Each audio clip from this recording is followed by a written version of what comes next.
repurposed freighter drifts through space.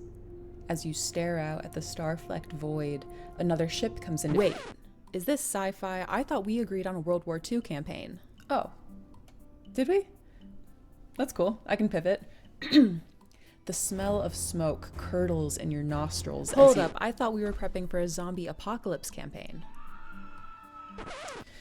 All right, here's what we're doing. It's the year 3700. Humanity's elite fled to other planets long ago, taking with them all forms of advanced technology. Earth survivors scrape by with historic tools as weird phenomena plague abandoned nuclear sites. I had the button Witnesses off on my report seeing glowing lights and the dead rising from their graves. And amidst the chaos, three strangers would meet in a dim bar. A veteran zombie slayer, a disgraced general out for revenge, and a space mercenary sent to investigate the power plants. Now describe your characters. How did you do that? I have the right tools for the job. Ah, very cool.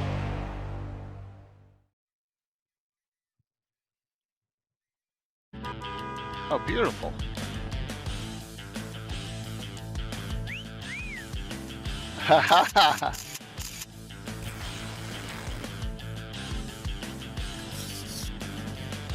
Very cool.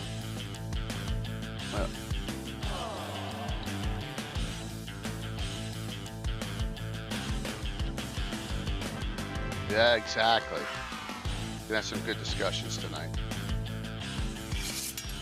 All right, let's get through some of this stuff here. So,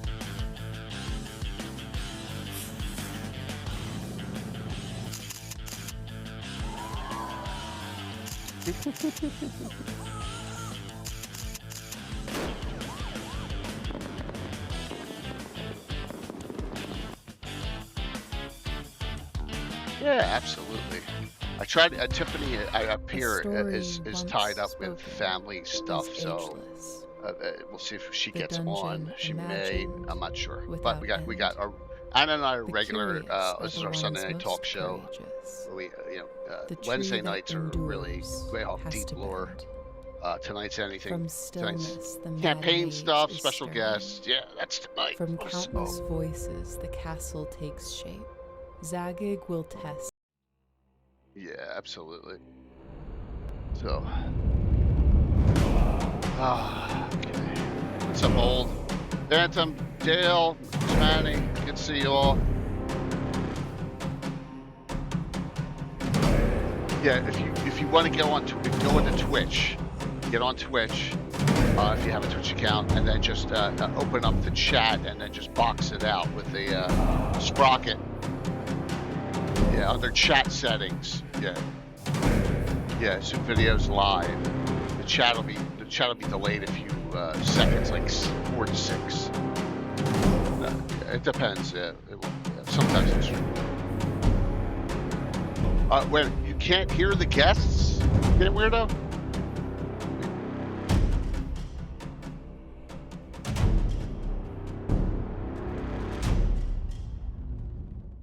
Let me see if something's going on here.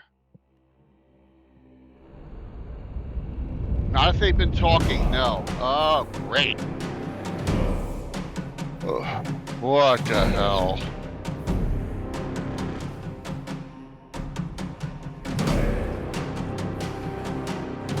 Oh my gosh. I screwed something up. Oh.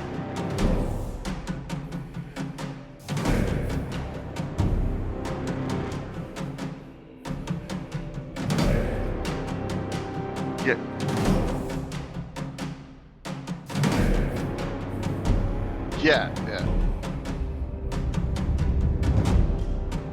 Oh, crap.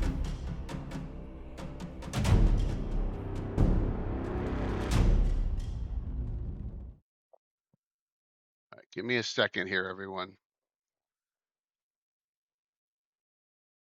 Wow, you cannot hear them, huh?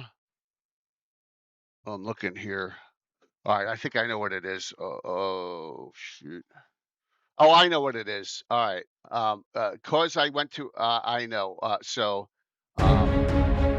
me just get through this quick. You'll hear them as soon as I go to the screens. I hope.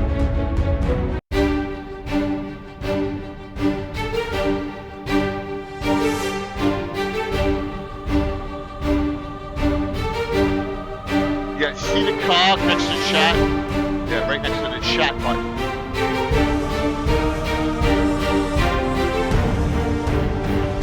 Yeah, they can pop that up. All right, I'm And then coming you here can in kill case we the have a sound main issue. window with the video Can you hear Anna afterwards if you now? want. Hopefully they can hear me as well. Can you hear Anna? Audience. We'll see. Okay, Okay. good. Yeah, Now, then they 1 can hear second. George too. Can they hear then? Everything Yeah, okay? they can probably hear us now Can you too. hear them Yep. now on this channel? I think so. Yeah. Okay, good. Good. Good. Okay. All righty. We're up good. and running. Here comes Well, that's a here good comes thing. David. We're Mhm. good. It was Yeah, and Dave usually he monitors the chat because I'm usually I'm the Okay. talker, and Dave all good. usually.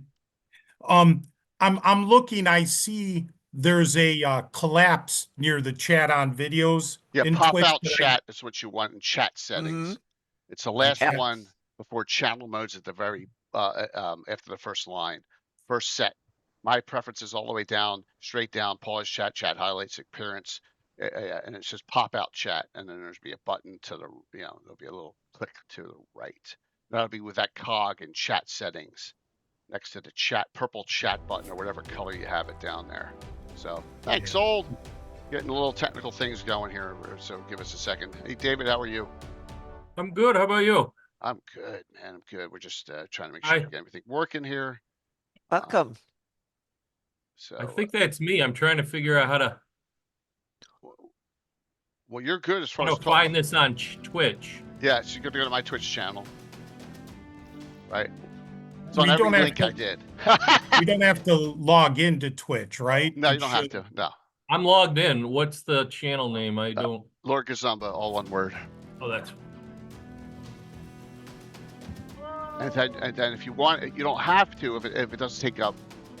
So you want to do is you want to maximize my screen, which is the browser, which is the thing they XSplit, and that's live, and then because there'll be a delay. But you want to pop out the chat. You don't want to have two vids going at the same time, so it's all good. So how's everyone tonight? Got some special guests. Got some special guests. Very tonight. good. So let's introduce them. We got George, Rosa, and David Bukata. Did I say they're both right? I said them both close enough.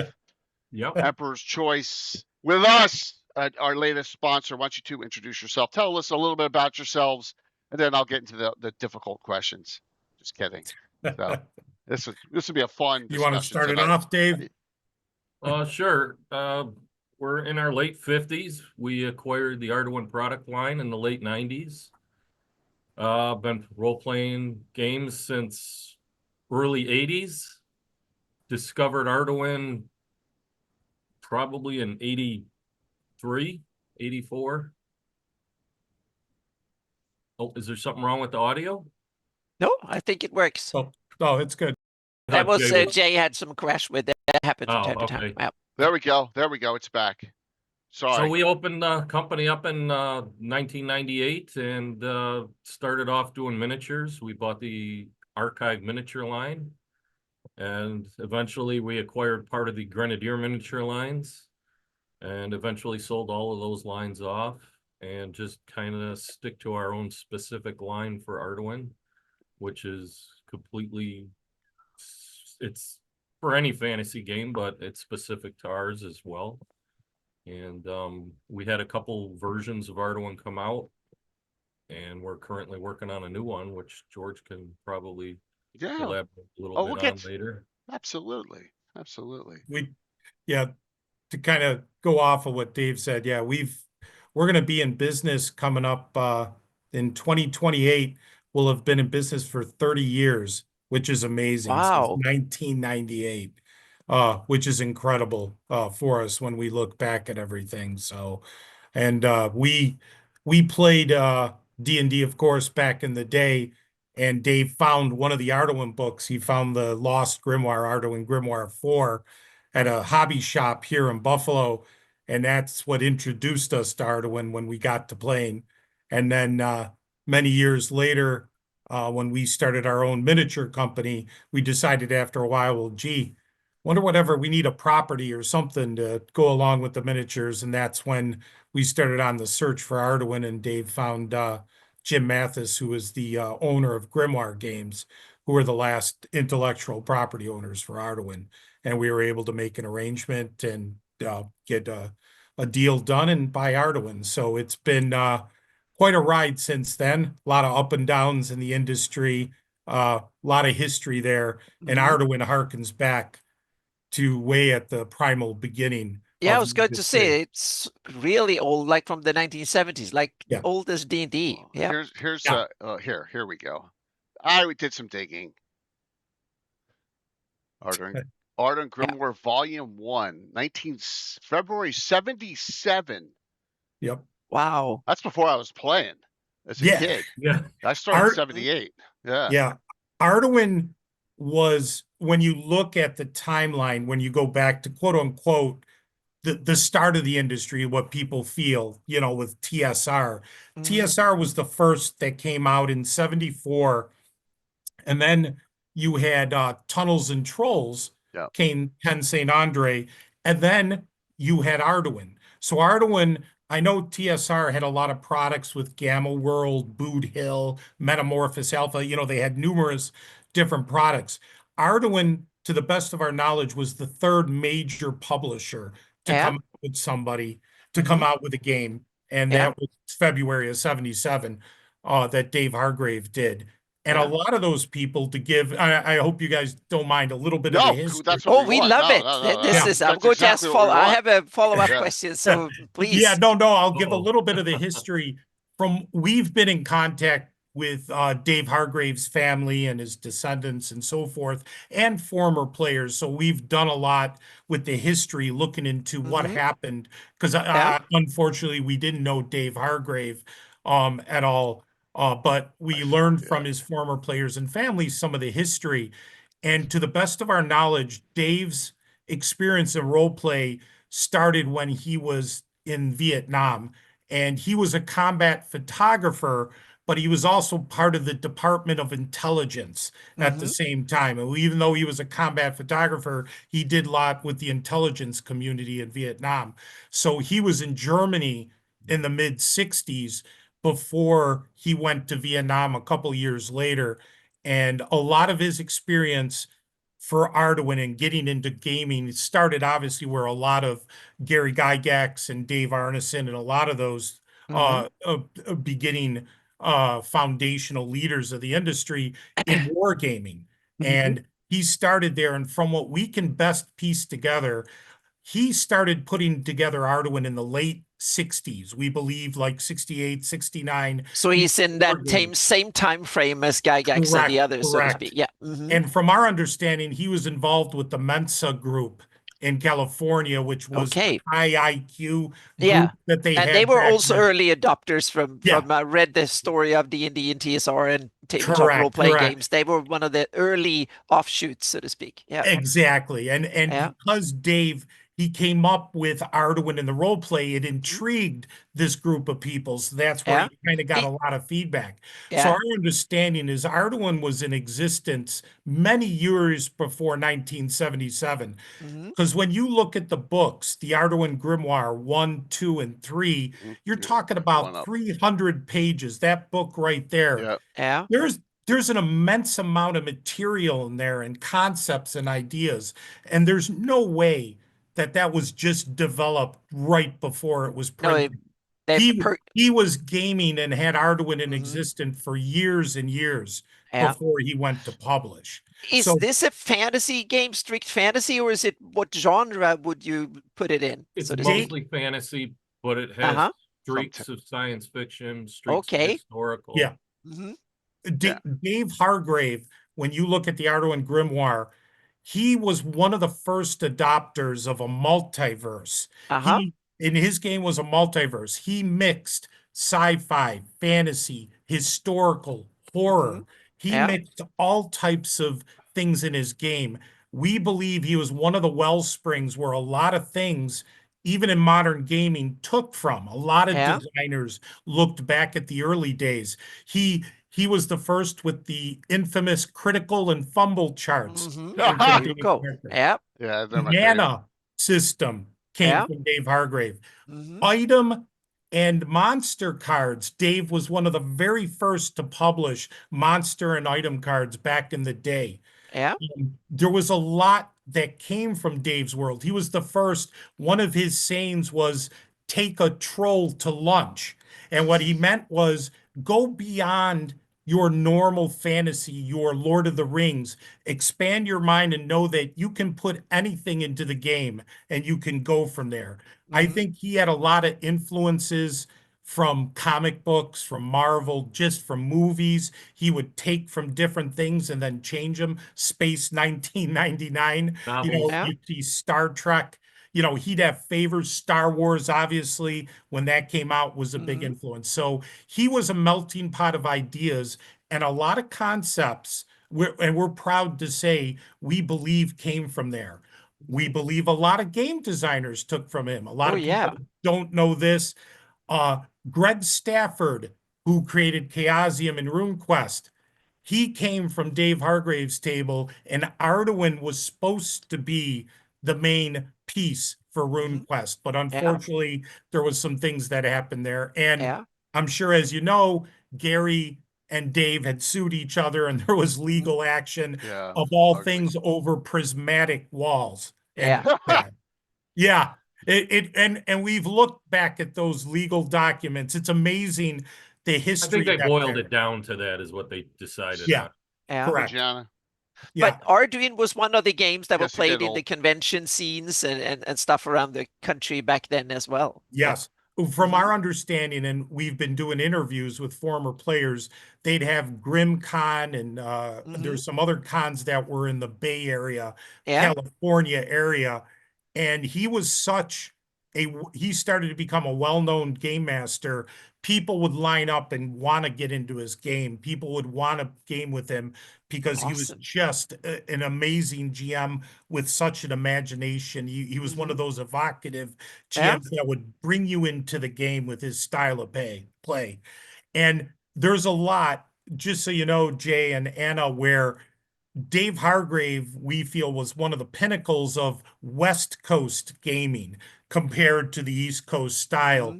And I Yeah. want to touch to a point, and please feel free to interrupt me because We're I can good. keep No, talking. we like Yeah, well, our this is guests to awesome. talk. Yeah. We can do Yeah. that. One of the Yeah. big points I want to talk to about is gonzo. You always hear the term gonzo, and sometimes there's a negative, connotation to that. What I want to say with Arduin, when you hear gonzo, what that really meant was Arduin was strong enough as a build that it could handle rifles, laser guns. You could throw a spaceship in the game and it wouldn't go out of whack.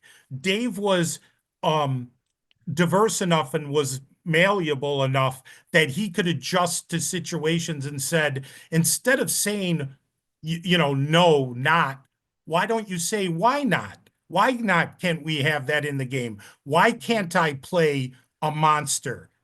He had people who played dragons. He had people play Deodance, which is a race in Arduin, similar to maybe like a drow, but it was a creature that he developed and took from other books and other movies. A Frank, which was the original insect warrior that Dave Hargrave, Sawrigs, Lizardmen, he allowed you to play any race and he'd fit it into his game. Or if you wanted to play a old guard from the Napoleonic time, or a musketeer or a pirate, or you wanted to play a Vietnam soldier, you could come in with your M16 and he'd fit it into the game. There was no, oh, we can't do that. It was Interesting. allowed in the game. So there's a lot of history there. And again, a lot of game designers, we believe, took from Arduin. They looked at where Arduin was, the mana system, the spells, the multiversal aspect with gates. Meaning You can, later on, there were several games that had that idea of yes, yeah, multi-genre and all that right. stuff that came in later. Yeah. That yeah. Let me say this. There are game designers who gave a lot of homage to Arduin. Jonathan Tweet, the lead designer of Yeah. third edition, had a blog and he talked about the Arduin Grimoires and said the Arduin Grimoire was the coolest RPG book ever produced. And he talked about how Arduin influenced a lot of third edition that became 3.5 that was modern gaming. Awesome. Yeah. Robert Heinzko, lead designer of 4th edition. Mm-hmm. Arduin, one of his favorite games. Monty Cook, one of the games he loves dearly. There you go. Arduin. And there's more designers out there. So I just wanted to talk a little bit about the history of That's Arduin fantastic. and its influence in the gaming industry. And Mhm. we're fully behind this. We believe in what Arduin has been, and that's been the wellspring for a lot of ideas. Yeah, because Dave died really young. I and found it right here. It's actually in number 8, Arduin Grimoire. Yes. 1 second here. It's actually an ode to him here. So this is 1988, Memoriam David Hargrave. It says, died in his sleep August 29th, 1988. So if you go from like late 60s, you know, when we think maybe he was starting to play, or early 70s, whatever you want to pick, and you take it to that time frame and you see the sheer amount of stuff, it's mind-boggling. And it's just not the amount of stuff, it's the sheer detail attached to everything. Right. Right now we have 5 new maps that we're working on, and the detail is incredible. I can't even tell you. And the cards, we have 4,000 item cards that were in his game. They were all one-offs. It's The dungeons, there's hundreds and hundreds and hundreds of hand-drawn dungeons. It's kind of like Ed Greenwood. When we did a map a map show at GaryCon, he had maps from 1968. Well, there was no D&D in 1968. He had Forgotten Realms stuff done 6 years before initial Dungeons and Dragons came out. So it's the same thing there. You know, you have your imagination. You're just waiting for. It looks like, you know, he built his own system, which is cool. You know, as where Ed fit his into D&D. You know, so it's just it's really cool. You know, sorry he died fairly young. Yeah, you know, that sucks. He passed away in August 25th, 1988. Yeah, He was only in the industry between 10 to 13 years. Right. And we can't imagine how much he would have produced if he would have been alive. We have healthy, we have in our archives about 100 plus dungeons that have never been published that he created. Awesome. We have 4,000, give or take 4,000 item cards, character cards that he produced in his campaigns that, again, never have seen the light of day. So there's more cool stuff coming. We have some of them, I right? mean, not all the cards are great, you know. There's some dogs in there, you know. But all right, so but that's what cool some of them are here, correct? In card set one? Actually, none of them are in that box. Oh, really? Those are brand new. Yeah, they're new ones. All right, so those are brand new. One of the 2 giveaways, you'll get that and the sword the ladies love so much. All right, there you go. That's one of the giveaways for tonight. Exclamation point drawing. And I got the maps back here. We'll talk about them a little bit, but we'll do more than one tonight of something. So, tell us how the hell you got into this. Like, you know, we all have weird stories how we get involved. Yeah, but most of us don't buy an RPG line like that, so to speak. And no. Yeah. Well, like David said, we started as a miniatures company, and we were just actually selling retail back in the mid 90s. Yeah, and what happened Dave, was why don't you tell the story about Chessex? And my parents had a business, and their business was making draperies, custom made draperies. And somewhere along the line, that business morphed into other things. For instance, I needed a surgery on my feet, so they were buying carpets for their house, and we traded carpets for foot surgery in the back room. You know, things like that. And at one point, somewhere along the line, my mom took me to the game store, which was pre her business. She took me to a game store that was right next door to where she worked. And I went there, and Vincent, if he's out here, I don't know if he is, he's from Buffalo. He remembers the name of the store. It was called Hobbies Militaria. And it was this old school gaming store. And my mom unleashed me in there. I was able to buy 2 figures. Wow. And she allowed me to pick out a book. And, you know, you're a kid, you feel rushed, you're overwhelmed, you don't even know what you're looking at. And I saw that Arduin Grimoire Volume 4, and I just, somehow it was calling to me. And I don't know why, it's just a black and white cover, you know. And I ended up picking that out, and gee, the thing just spoke to me. It says so much in that one volume that that was the end of it. And then somewhere along the line, we got roped into playing into a D&D game. I forget the edition you call that, that blue box. Yeah, that's the basic. Holmes. Yeah, That's Yeah. Holmes. like That's Becky actually Me, expert. yeah. Yeah. Yeah, part of That's the the one Becky I Me got line. roped into when I Well, was it wasn't a Holmes. kid. Yeah, it was Mulvey. It was Mulvey, basic, the blue Oh, one. Mulvey, okay. Mulvey. Yep. Yeah, Holmes was the And one with the then, dragon on the cover, and the wizard. Yeah. So that's kind of how it got started. And then we were on, George and I are both veterans, and I was in the reserves at the time. And I went to a place out in Pennsylvania, Willow Grove, Pennsylvania, it was called. There's a military base up there that has, Yeah, the Naval Air Station. yeah, I was Right. in the Navy at the time. Yeah. It's And, closed. It's been closed for about 20 years now. Oh, Yeah. really? Yeah, no, yeah, because part of my sales territory, I go by it a lot. So Oh, I yeah. didn't even know it closed. So, Yeah. and so that ended up becoming my go-to reserve place for my 2 weeks active duty when I was in the reserves. And while I was there, I knew Chessex was out there, and since we were buying Yeah. stuff through my parents' business and selling to everybody locally to play Warhammer or miniature games or anything, D&D, we were just buying gads of stuff through distribution. And Chessex Distribution East was out in Pennsylvania out Yep. there. So I called them up and said, can I pop on in? You know, I'm out here on active duty. And they said, yeah, come on in. I got there and they said, well, grab a shopping cart. You know, they had these little tiny shopping Yeah, carts. let you drive through the rows and pick out whatever you Yeah, want. just go through the distribution center and you're picking up stuff that isn't in the catalogs. You're picking up stuff that you can't find because they only have Oh. one or two. Wow, So it just sits Avatar. on the shelves. So then I saw a pallet full of molds there, and I was like, what's up Oh. with that? And all the equipment.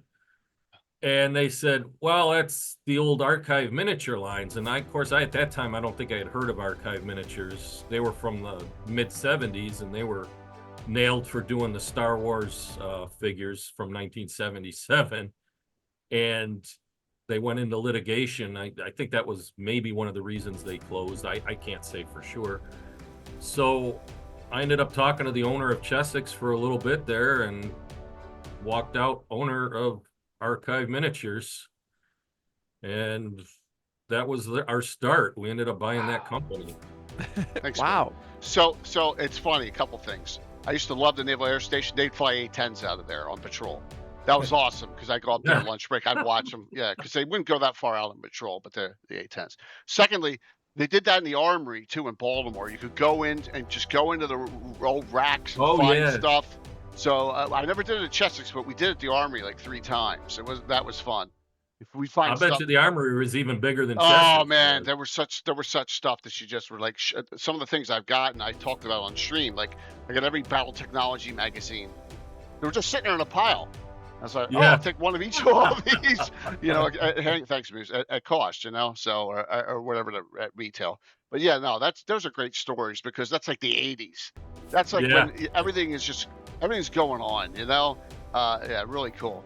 I picked up this box. It was about this big. It was a Citadel Orc battering ram or Chaos Yeah, battering. stuff you couldn't. Yeah, one. There's only They had 2 of them. I think I bought them both, and that was Yeah. it. They were forever gone. Yeah, absolutely. That's so cool because they just forgot about it. It's out of print.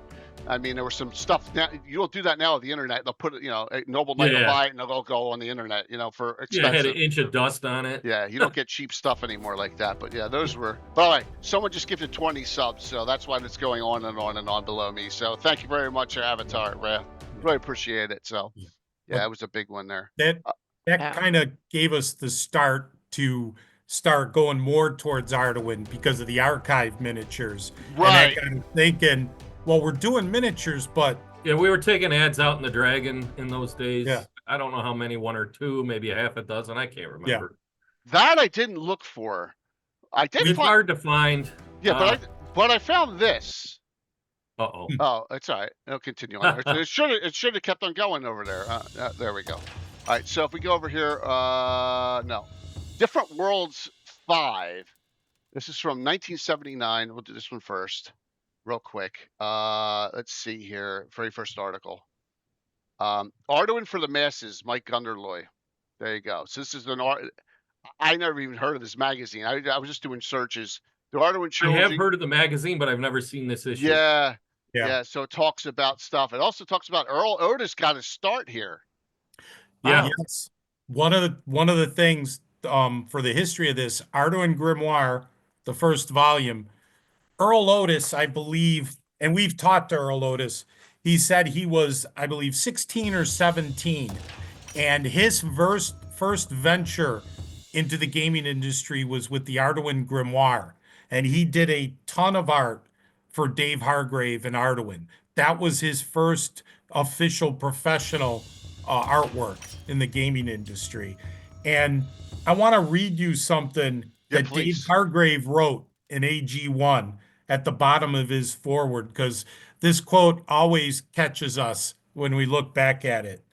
It says, "The artwork contained within this book is the sole effort of a very young, talented young artist named Earl Otis.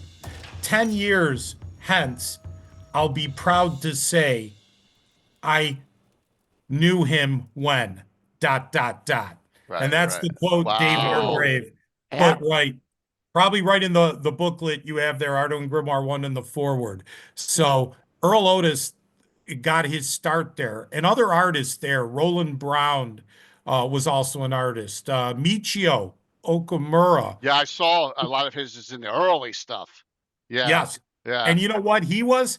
He was one of the lead graphic designers for Diablo, the first game. Oh, I And love the cool. first if one. you And if he you look at imported the basically the monsters from Yeah. Arduin into Diablo. correct. Especially So the end the character. original butcher is him. Yeah. Yeah. That guy. Remember that guy? Yeah. Yeah. The Wow. guy at the Yeah, end that is was the he was very Doomguard in Arduin. frustrating. Yep. Yeah, they gave us they gave Hardawin and Dave Hargrave a thank you in the back in the credits of the manual for Diablo, the first Diablo 1. Cool. Again, a lot of history there that connects to Arduin, a lot of artists who got their first start in the industry. And like I said, Chaosium and RuneQuest, that whole offshoot from Greg Stafford, where Greg Stafford came from Dave Hargrave's table. So there was a lot there that Yeah, we again. met Greg at the Gen Con, and he came up to our booth and we had some long dialogues with him. Of Yeah. course, I don't remember much of it, but Yeah. So we how'd you we two you guys been lifelong friends? How'd you both meet? so in high school, High school? Yeah. Okay, there you go. Okay, cool. yeah, Yeah, high right. school.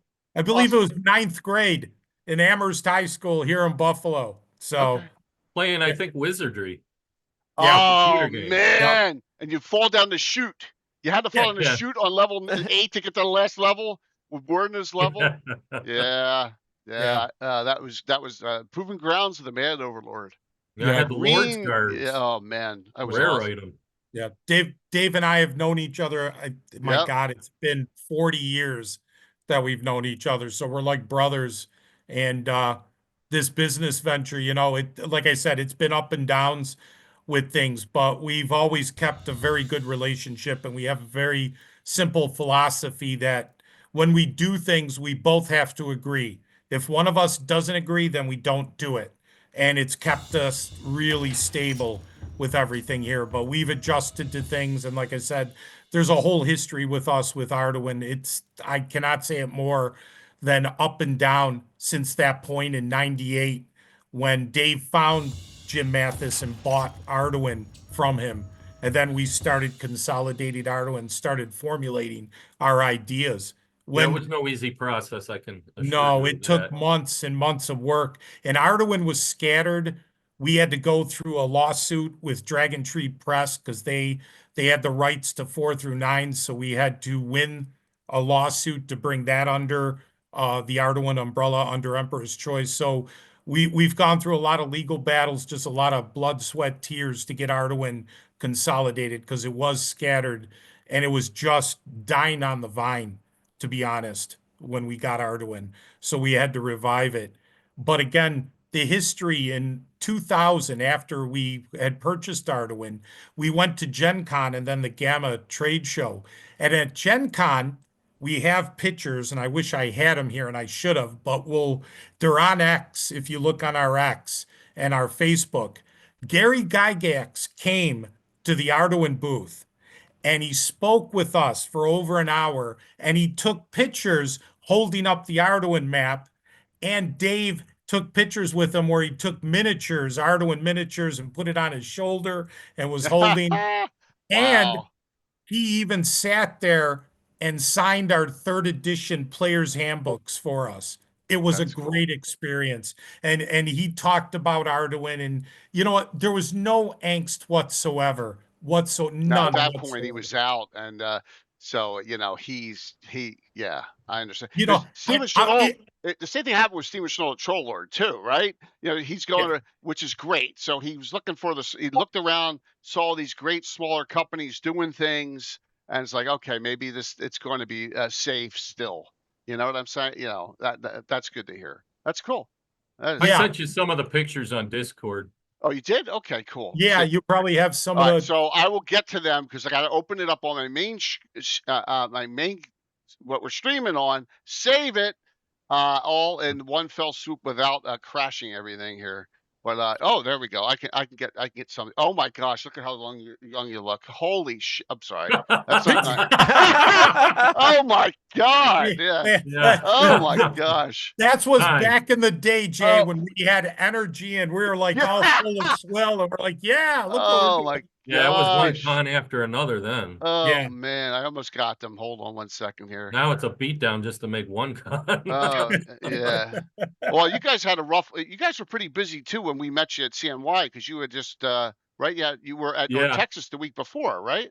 No, we didn't go. Oh, I you mean, didn't go to we've North been invited Texas. there a few times. Would love to Okay. go. It's just timing and CNY con. I mean, Roger does such a great job, and he's Yeah. close. You know, Yeah. he's a few hours. I mean, it was a tough week because I still coming off a foot surgery, and It would have. while I'm walking, I was in a lot of pain. So Yeah, it would have been a 21-hour trip to North Texas for us. So it Understood. was Yeah, because difficult you to can't get. fly with all that stuff, you know. No, So it's impossible. We'd have to drive down. We Right. can't just fly Yeah. or ship it. Not that amount of all right, material. yeah, all right, everyone here, you got to see this picture.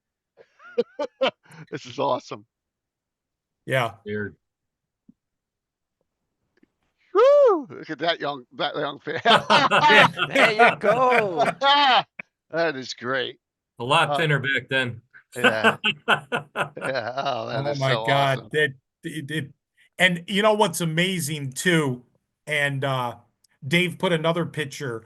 We went to GaryCon in 2022, and we were able to Really? Okay. hook Did up not. with Luke Gygax. Uh-huh. And we took a bunch of these pictures, the originals, because we only had the originals, and we made nice copies, and we gave Luke Gygax 3 packets, There we go. one for him, one for his brother, and one for his sister. And as you could tell, you talk about history repeating itself. He came to the booth. Black Blade Publishing invited us with Goodman Games. I remember meeting you guys now. 'Cause Yeah. Alan Growy just messaged me in Discord. Yep. In Discord. Tell those guys, they're great guys. Tell those guys hi. Oh, So Alan. yeah. He's not in chat here. He's on Discord. I think he on works Sunday Discord? nights now. Yeah, but he sent it to in Discord. He must have seen the ad. Yeah. There's Black. You're right in front of Black Blade right there. Mhm. Yep. Yeah. And Luke yeah. Gygax came. Yeah, John's booth. It's Yeah. Okay. Yeah. So We were cool. so ecstatic. Luke came by and he said, you know what? Yeah, Let's there we go. redo the picture my dad did 22 years before that Yeah, in that's cool. 2000. So he took a picture with us with the same map that we Yeah. had 22 years. So and Luke's been real good with us. We've had contact with Luke. We've talked to him from time to time. We did a Kickstarter in 2024 with the maps, and we asked him to make sure he didn't mind that we used his dad and him, and he was more than happy to Thanks, give us Loomis. permission. These maps, Yes, both sets. yes, Both sets. yes, Ah, cool. yep. The continent and the Arduin maps back then. We're gonna show So- some of them on pieces of them. I got your back Yeah. scratcher here too. You know what? I Yeah, honestly yeah. don't remember if we even had the continent back then. No, well, we didn't, Dave, at that time, 2022, we didn't have the continent finished yet. But when we did the Kickstarter in 24, a couple years later, we had Oh, the we new mailed 'em. continent. Yep. So- We had all the maps. A, Then. a trivia question, 2022, Anna. Why is Luke dressed up there? And it's not the best of things. 2022. Why is he dressed? I think I know the answer. There was so many. It's There's blurry. about to be a wedding. Oh, was that the wedding year? Okay, yeah, the wedding that no one talks about now afterwards. I think, yeah, The it was a Patriots Yes. big thing back then. Yeah, Mhm. yeah. We can Oh confirm. yes, he was. Yeah, he had the wizard's outfit on Yeah. at the wedding. Yeah. Hmm. Yeah, There was a wedding, yeah. yeah, absolutely. That was the Yeah, first. no, we were there. They had the wedding there, exactly. Mhm. So, but like I said, Luke was really great to talk to, and Yeah, we he's were awesome. honored to give him pictures of his dad, and he was happy That's Yeah. to awesome. get a little history. So again, you can see where Arduin has always been the brother of D&D. So granted, D&D went the corporate route, went big time, and Arduin became kind of the punk underground of the industry. Yeah. Well, So and that's fantastic that you guys have been able to tread until you're ready to, explode, right? I mean, that's a good thing. we and that, we went through a lot that, like I said, when we hooked up with Cyber Games back in the day, which a conglomeration in 2001, where Cliff Barati bought through Cyber Games a bunch of companies, Pinnacle, us, Champions was part of that. There was a whole conglomeration. Curtis is And going to be upset he unfortunately, missed that that. fell Yeah. apart after a couple years, and we had to kind of reestablish things. So we even at the Gamma trade show, we even had a company come up to us because Dave Hargrave created a game called Swords and Dragons, which was like a card game to play within Arduin. So Dave Hargrave did a lot of, you hear about Game of Games. He did a lot of Game playing within games games, yeah. within the game. Yeah, that's cool. Dave Hargrave was doing that, back in the day in the late 70s. Now we know where Gygax got some of his inspiration for the And- dragon oh, chess and yeah, whatever. Yeah. well, when they were fighting, I believe Gygax mentioned one of the grimoires he named in there. So they were going back and forth a Mhm. little wow. bit. Cool. But with this card game, a media company came up to us during the Gamma trade show. And believe it or not, if you remember back in the day when they used to have the commercials of, hey, for 1995, order now. They did a TV commercial for us and did a sample and tried to sell the card. Unfortunately, they aired the commercial at 3 o'clock in the morning. Well, no, yeah. Yeah, so we five got people 3 want- sales. So Oh my unfortunately, gosh. but that cost us we spent $20,000 to produce these cards. Oh And God. we took my a hit. God. We could have easily went out to business, out of business. Yeah. But we survived that. That was one of the major things we survived. We survived the whole Cyber Games thing. We survived this COVID. this TV commercial and the cards we produced, which we still still sell and give away from time to time.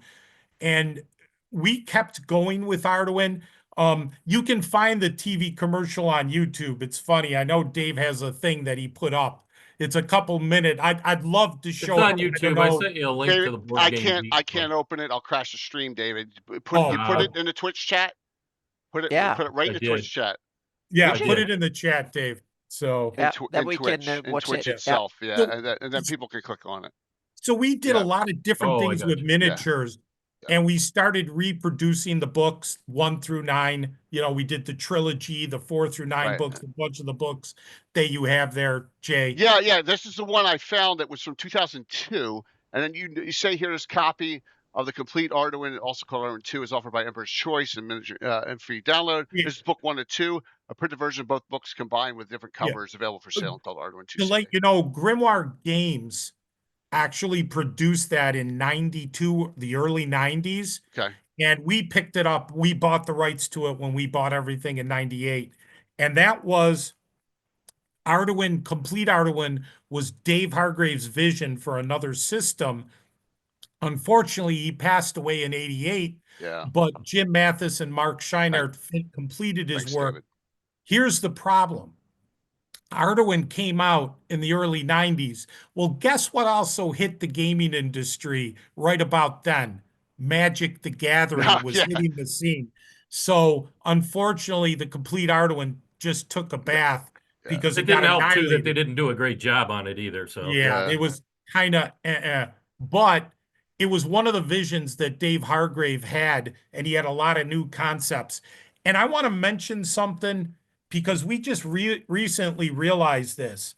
There's a little thing called the Arduin Primer, and it's a little booklet that was the predecessor to his new game system. And what I want to show, and we have this, and we're reproducing it. We have it reproduced. Yeah, we got a What I bigger want to screen. show everybody, this is an armor class conversion. Yeah. And here's what's interesting. Ascending armor class. He took old armor class and made it a larger value. Wow. So We believe Dave Hargrave was the was first. starting to go down the path of ascending armor class. And this was from 1984, which was before Before. Complete Arduin. So there's another thing that Dave Hargrave was starting to go on the path on. But again, unfortunately, he passed away in 1988. So Complete Arduin came out 92 or so. We got the rights to it. We reproduced all the original books 1 through 9, came out with the Arduin map, that original one in 2000. And then in about 2012, we that was produced quite a story making that map too, I gotta say. Yeah, the map that's from the original Hargrave campaign map. We took the original map We that had Dave small Hargrave, photographs that we had to piece together. There was a couple hundred photographs and we had to Yep. piece them together and try and use magnifying glasses to figure Which out what it map said. is that? Did you give me any copies of them? Or It's Yes. in there. It's the It's parchment colored one. the parchment. parchment colored one? That's our 2000. The original, Oh, in it would have here. been this one, Jay. This original one. All right, I gotta see. I gotta. You have it in there. Yeah, I gotta figure out which is which here, though. We call that the original map or the All right, 2000. so this one is wrong one or correct one? That's just the old one. They're Right. both correct. All right, all right, all right. Both 100% compatible. It's big. They're Yeah. both good. Oh, that's the new one, Jay. All right, let me get the old Yeah, one. there's the old one there. All right. Whoops, sorry. Yeah, but like Dave said, we had to take photographs. We only had photographs in pieces. We had to piece it together. And back then, a graphic artist who was working with us, Lou Ione, I still remember the weeks and months.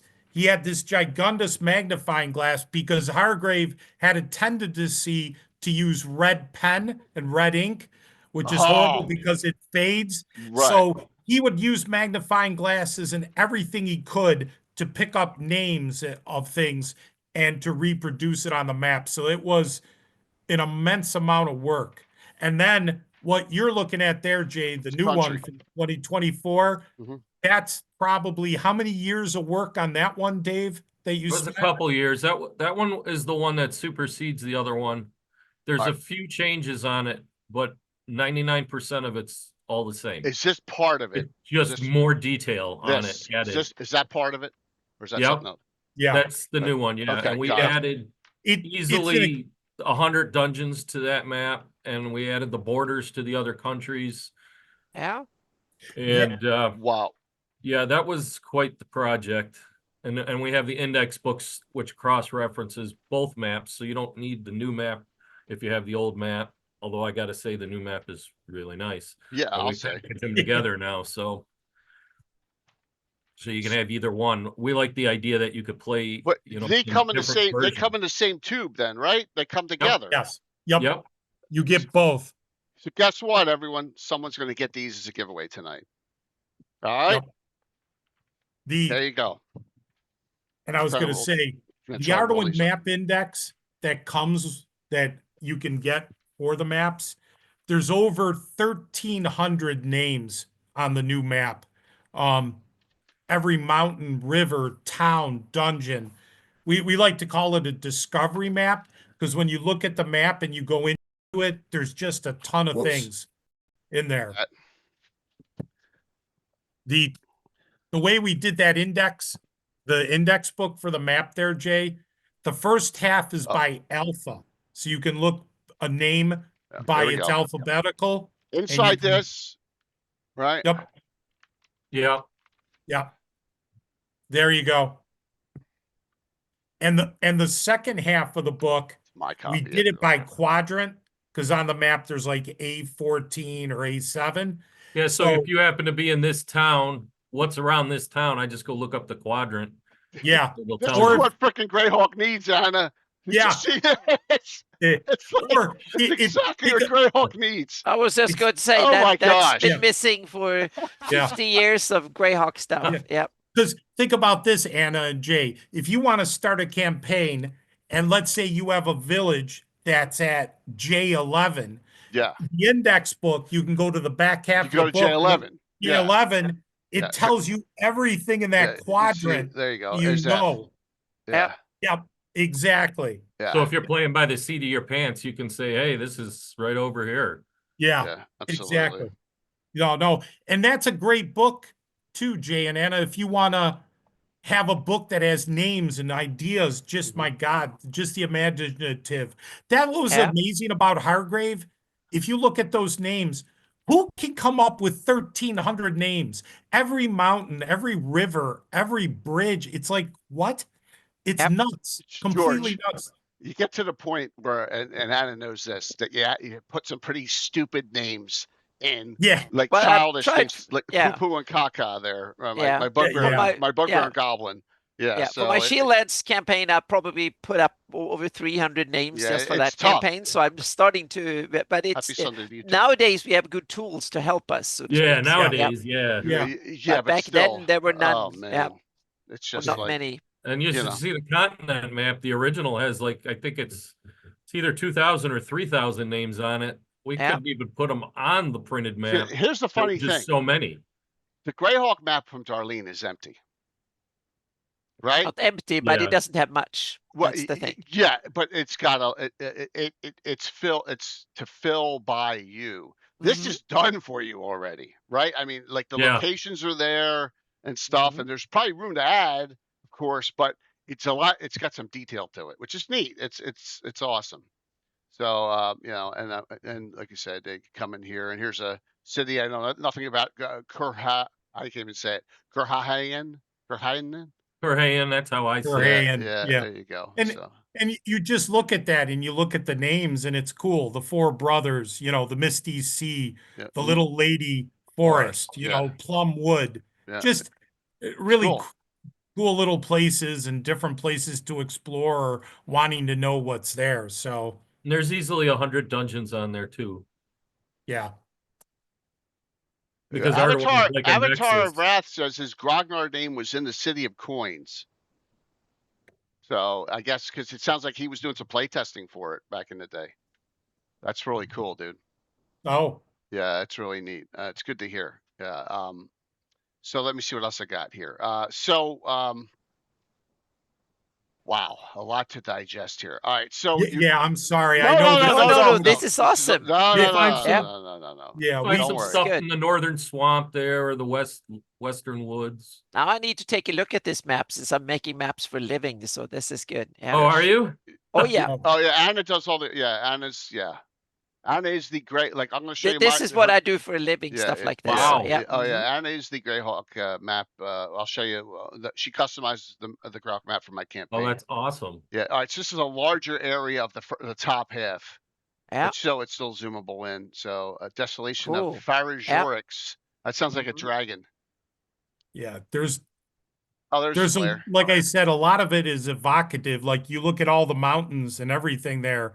There's names hidden. There's probably in that area a ton of little dungeons or places that are Yeah. marked up. I It's gave a- you that one because that little brown spot right below your cursor, a little farther to the left and down. Over here. Okay. Yeah, just Here. right below that to the left. Here. Oh, Rook's Yeah, you Arch. see where the yellow shield is? Yellow shield. Am I looking? To the Oh, left. this right here. Well, no, to the left. Left. I blew it up. And then go, I'm thinking down. I can't see You're it. looking for a, I was just gonna show, I was given that for the Plateau of Forever. oh, the Here, plateau, here's yeah. a shield. Here's Fort Goodbye with a shield. So it would be Fort Goodbye. right here. All right, hold on. I'm pointing at it up on the map. I'm trying to do a relation here. You All go to the middle sign. right, there Arduin. we go. There's Earthspire Mountain. If you just go right to the top where it says Arduin in the middle. Yep. And then scroll straight down a little bit. And a little bit more Yep. That's as far as I can go. to your right. Uh-huh. To your right a little bit more. Uh-huh. A few more inches. See that yellow shield? It's just to the right of that. I And see that. down Oh, to the- all right. Here's right. Let's go down a little bit. Yep. Okay. Oh, That's the Plateau of Forever. All right, there you go. So that's got a big write-up in one of the books about Okay. how you come in at the monolith through gates from other worlds.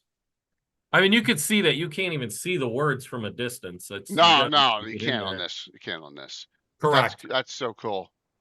You got Lowtown, which sits below, beneath the plateau, obviously. Yeah. The Yeah. lifts, so there's a way to get up there. All right, cool. Yeah, correct.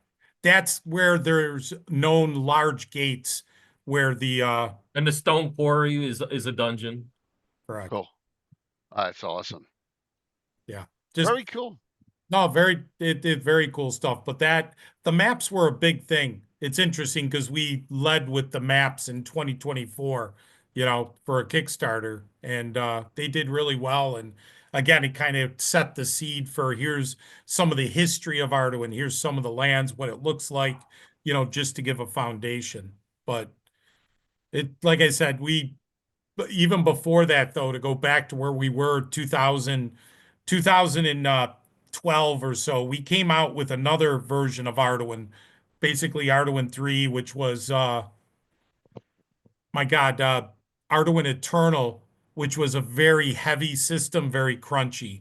So, I mean, it didn't do well at all. It just was too much. It had a ton of lore, but it was too crunchy, percentile-based system. And we were back and forth because that was the era of D20.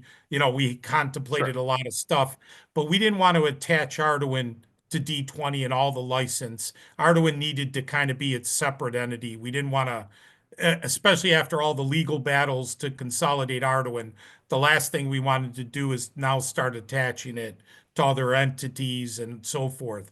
So we stayed away from that. One of the things that did happen to us, and again, it was another thing, Arduin Eternal, we sold some, but not too many. We again survived that. That was like our third big thing. Unfortunately, our fourth big thing that happened to us as a company and personally to Dave and I is 2014. My father passed away. Dave's father passed away 3 days later. Oh my God. About a month or so later, Dave's mom passed away. My mother caught cancer. Even our main sculptor, William Watt, I believe, was it his sister, Dave? His or wife died, his brother died, and his mother died. We just got I don't know how to say it, annihilated personally with a lot of tragedy. It caused us to kind of go dormant Yeah, as a hiatus. company. Yeah. For 7 years. We were out of the industry. So just to let people realize why lately, we've kind of reintroduced things, why we're starting to go back on, because sometimes people look and go, you guys have been around. What happened? There was a phase 7 years where we were not in the industry. The company was going, but it was just kind of floating along. And Dave retired in 2021, early 2021, and we talked and we decided to get the company back up and running fully. So in October 2021, we relaunched basically the company. We wiped off So the during dust. COVID. Yeah. Huh? During Yeah. COVID, you relaunched. Yeah. Of all, see, we don't do anything easy, Jay. We're like, we're gonna do this. we're going to attack at the worst possible moment, you know? Well, the Yeah. good thing was that wasn't Gary Con 2022 was only a few months after that. So you Yeah. guys that got correct. so I got it. Okay. Yeah. So Yeah. Yeah. the timing of things, circumstance, we were like, we're going to reintroduce. So we started rebuilding the website, coming out, and again, 2022, we went to Gary Con and we just kind of revitalized thing and started going back into the fray with things, introducing the maps in 2024. That's when the maps really came to shine, was the Kickstarter in 2024 when we did that. And since then, we've introduced new miniatures. We've been doing miniatures. We also have been working on Arduin Bloody Arduin. To go back a little to the history of Hargrave, even though Complete Arduin was something that they were producing at that time, he produced another game in between there, which was amazing, called the Arduin Adventure, which was basically a basic fantasy roleplay game to introduce people to Arduin. And he wanted to go beyond that. And his magnum opus was a game called Arduin Bloody Arduin, which was going to be more of I want to call it a D20 based, harken back to the original Grimoires. Dave and I and the internal team here at MCHO, we have been working on since October 21. It's going to be, my God, 5 years coming in October on Arduin Bloody Arduin. We want to complete the Magnus opus that Dave Hargrave wanted. So we are still in development, and that will be the Arduin system to come out in hopefully in the next couple of years, in the next year or so. Next year in 2027 is the 50th anniversary of Arduin. So we're hoping to have something to completion to be very close to having Arduin Bloody Arduin coming, but it's our goal to do that. We want to complete what he started at that point. And we have a lot of great people. And I will say this, even Earl Otis, we've had discussions back and forth. I was going to say real quick before I forget, Ed Greenwood. We had a discussion with him a couple of years ago about Arduin, and I saw he was on your show, Jay, and you mentioned Arduin, and I'm going to give him a call because we're going to talk to him again Hey, because there was an interest with Ed Greenwood in Arduin, yeah, and we're going to pursue that again. Ed's a good friend. He comes on like every 2 months. He's playing in my game next Saturday, but he won't be We're on hoping till he's still 6. on board. Ed'll do anything. I don't know Yeah, how he fits stuff in. Yeah. Like He yeah, never like sleeps or like here, whatever. right So yeah. below me, I have this that he did. I mean, and this thing's insane, right? yeah. Yeah, it's insane. You kill someone with this box. It's so heavy. Yeah, we want to go up and do lunch with him. He's right around the corner from us. Yeah, Oh, just that's true. It's crossing not the that far border. That's from it. Buffalo. Yeah. Yeah. Mhm. yeah. We wanted, so we're going to call Hey, and he's in the picture right below. Fortress Ellendar. He's in there. Yeah. Yeah, he's Which playing. is, speaking of which, one of our friends, before I forget, Jay, wants to talk to you about Fortress Ellendar. So, Really? Yeah? yes, he was fascinated, and he's like, George, you got to connect me with Jay. I want to talk to him about that. So I Yeah, want to give a shout out, if you don't mind. of I'll course. try to hook you guys up like on Discord, if you don't Sure. mind. So Yeah, he'd so love to talk to you about that. it goes back to night. Like we're gonna run a 24-hour stream. I'm gonna run it Saturday morning, and then Sunday night we'll have a discussion on it because it goes back to that was '79, and the ever mysterious Tim, my friend, his dad got it. Because you could get them like Yeah. Sears, J.C. Penney's. There were still these third-party publications. You could get them in certain places, and he ran it for my character Lord Gazumba. And that I was like, this is fantastic, and it's separate rule system, it's high fantasy, whatever. I converted over to 1.8, and it's no big deal. Yeah. But yeah, so I'm going to be running that with terrain miniatures and all. Well, Yeah. Thank But you yeah, very I'd love much, to. because our friend Yeah. Mark would love to talk to you, and that's great, Yeah. with that. Yeah, some But old school stuff. I love exactly. it. But what we've been doing, like I said, ABA, Arduin Bloody Arduin is our main focus, new miniatures, new products that we've been coming out with. We, of course, did the Kickstarter last year with the Arduin's Portal to Adventure, which, I'll say we're proud that, we hooked up with 2 other companies and we did a 3 company, 3 publisher Kickstarter, which was one of the first ever, we believe, in the industry. So Yeah. we got some first theirs that, we're proud of. And again, a lot of work, a lot of effort to go in that. And we just try to come up with new things that we do, just to give you an idea, like the card sets that you have there, Jay, that we introduced at Central New York Con. We came up with the Arduin Pocket Rules, and we're like all custom artwork, items, spells, and we're like, let's come up with something neat for convention play. And we're like, let's come up with an idea. We brought Rich locally, who's a great game master, and he's one of the Arduin internal team members. And he ran a game. We had, if you saw, the 55-inch TV, and he Yeah. built a whole digital dungeon, and we had painted Yeah. miniatures, and it was quite the experience for people at the convention. So we try to always come up with something new and innovative to go to the next level. That's our thing. Come up with something new and do something. And We Rich never introduced ran all an the Arduin game swords. before, so it was Yeah. his first. Yeah, and I got to give a lot of credit to Dave. Dave's the one who came up with the complete idea with the Conan swords and all the swords, Jay, that we handed Yeah. out. That was fabulous. He calls me one day and says, "Okay, the swords should be here." And I'm like, "What are you talking about? The swords should be here." And all of a sudden I go over his house and there's 300 swords, small and big ones. And I'm like, "What are we doing?" And then once I saw him, I fell in love and said, "Okay, that's super cool." Yeah. That Oh was my just God. before Yeah. Roger's CNY Con because he had a Conan theme going. Yep. Yeah, we talked to Roger. He said last year after the convention he wanted to do a Conan theme. So we're like, we're gonna come up with something new, and the cards were part of that, and the sword, So we're like, we'll give out the swords and the cards to everyone at the Conan movie, and do that. The cards, a little story with that. We initially did a bunch of artwork for the cards, and we wanted to be Conan themed. So we told our artists, we gave them pictures, said, do, like the Conan characters. Well, boy, did they listen exactly to what we wanted. We're like, thank you. But guess what? We can't use that That's artwork too because, close. Yeah, oh, it was you should spot see, it on. was dead on. We're like, we can't do that.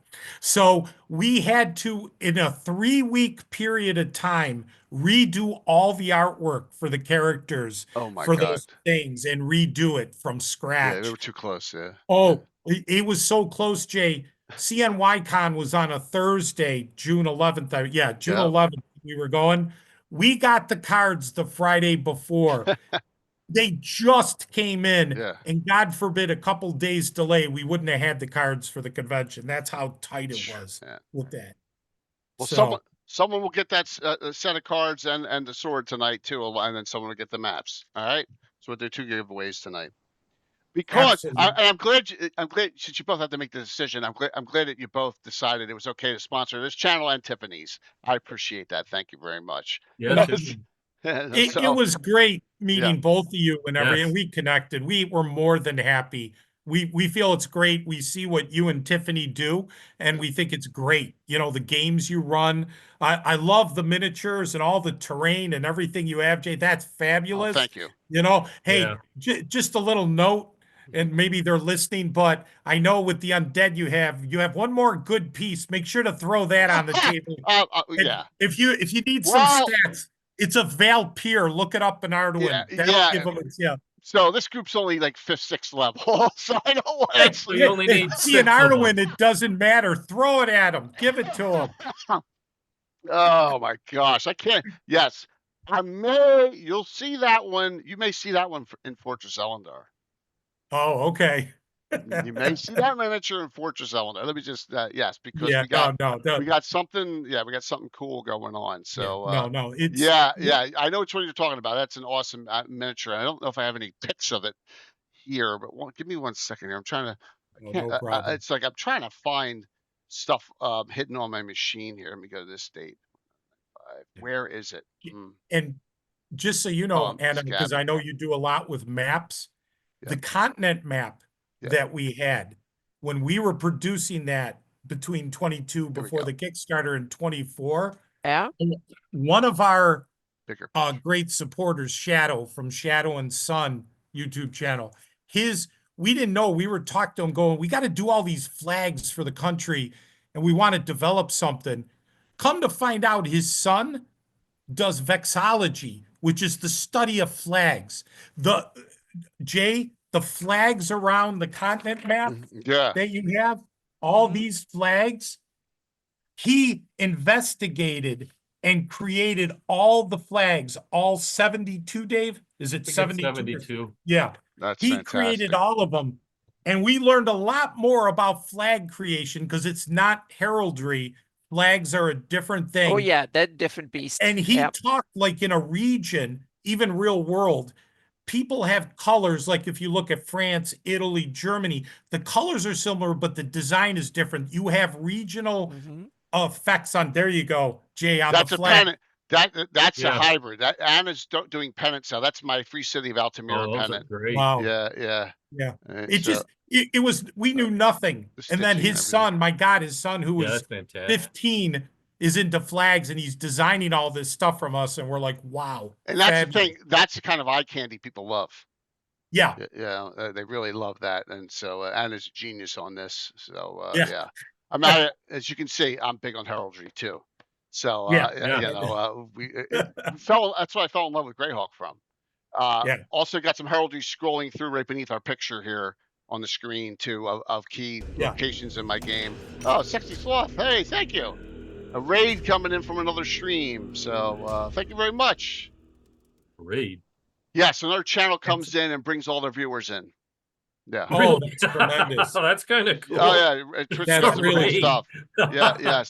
So it's a raid, and yeah, good to see you, Edgelord. Well, we're gonna have two great giveaways. Thank you so very much for coming in. Exclamation point drawing to get in on them. Sit down. We got great guys from Arduin here, which is a game that's been around since the 70s. It's just a bunch of fun things. Who's this Herald guy? That's funny. So there's Tiffany and me at CMYCon. I'm so glad we were able to both make it and make it work out. It was great. It was great.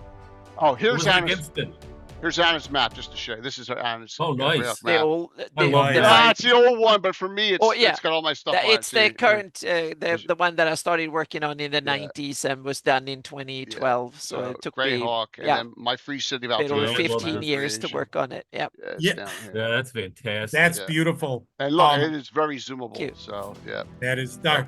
And it took you that many years because crazy. It was a hobby. It's about it's probably about 7 years of full-time work on it by now. I believe it. Yeah. Well, our sculptor, William Watt, God rest his soul, because he passed away a couple years ago, the continent map was a hand painting.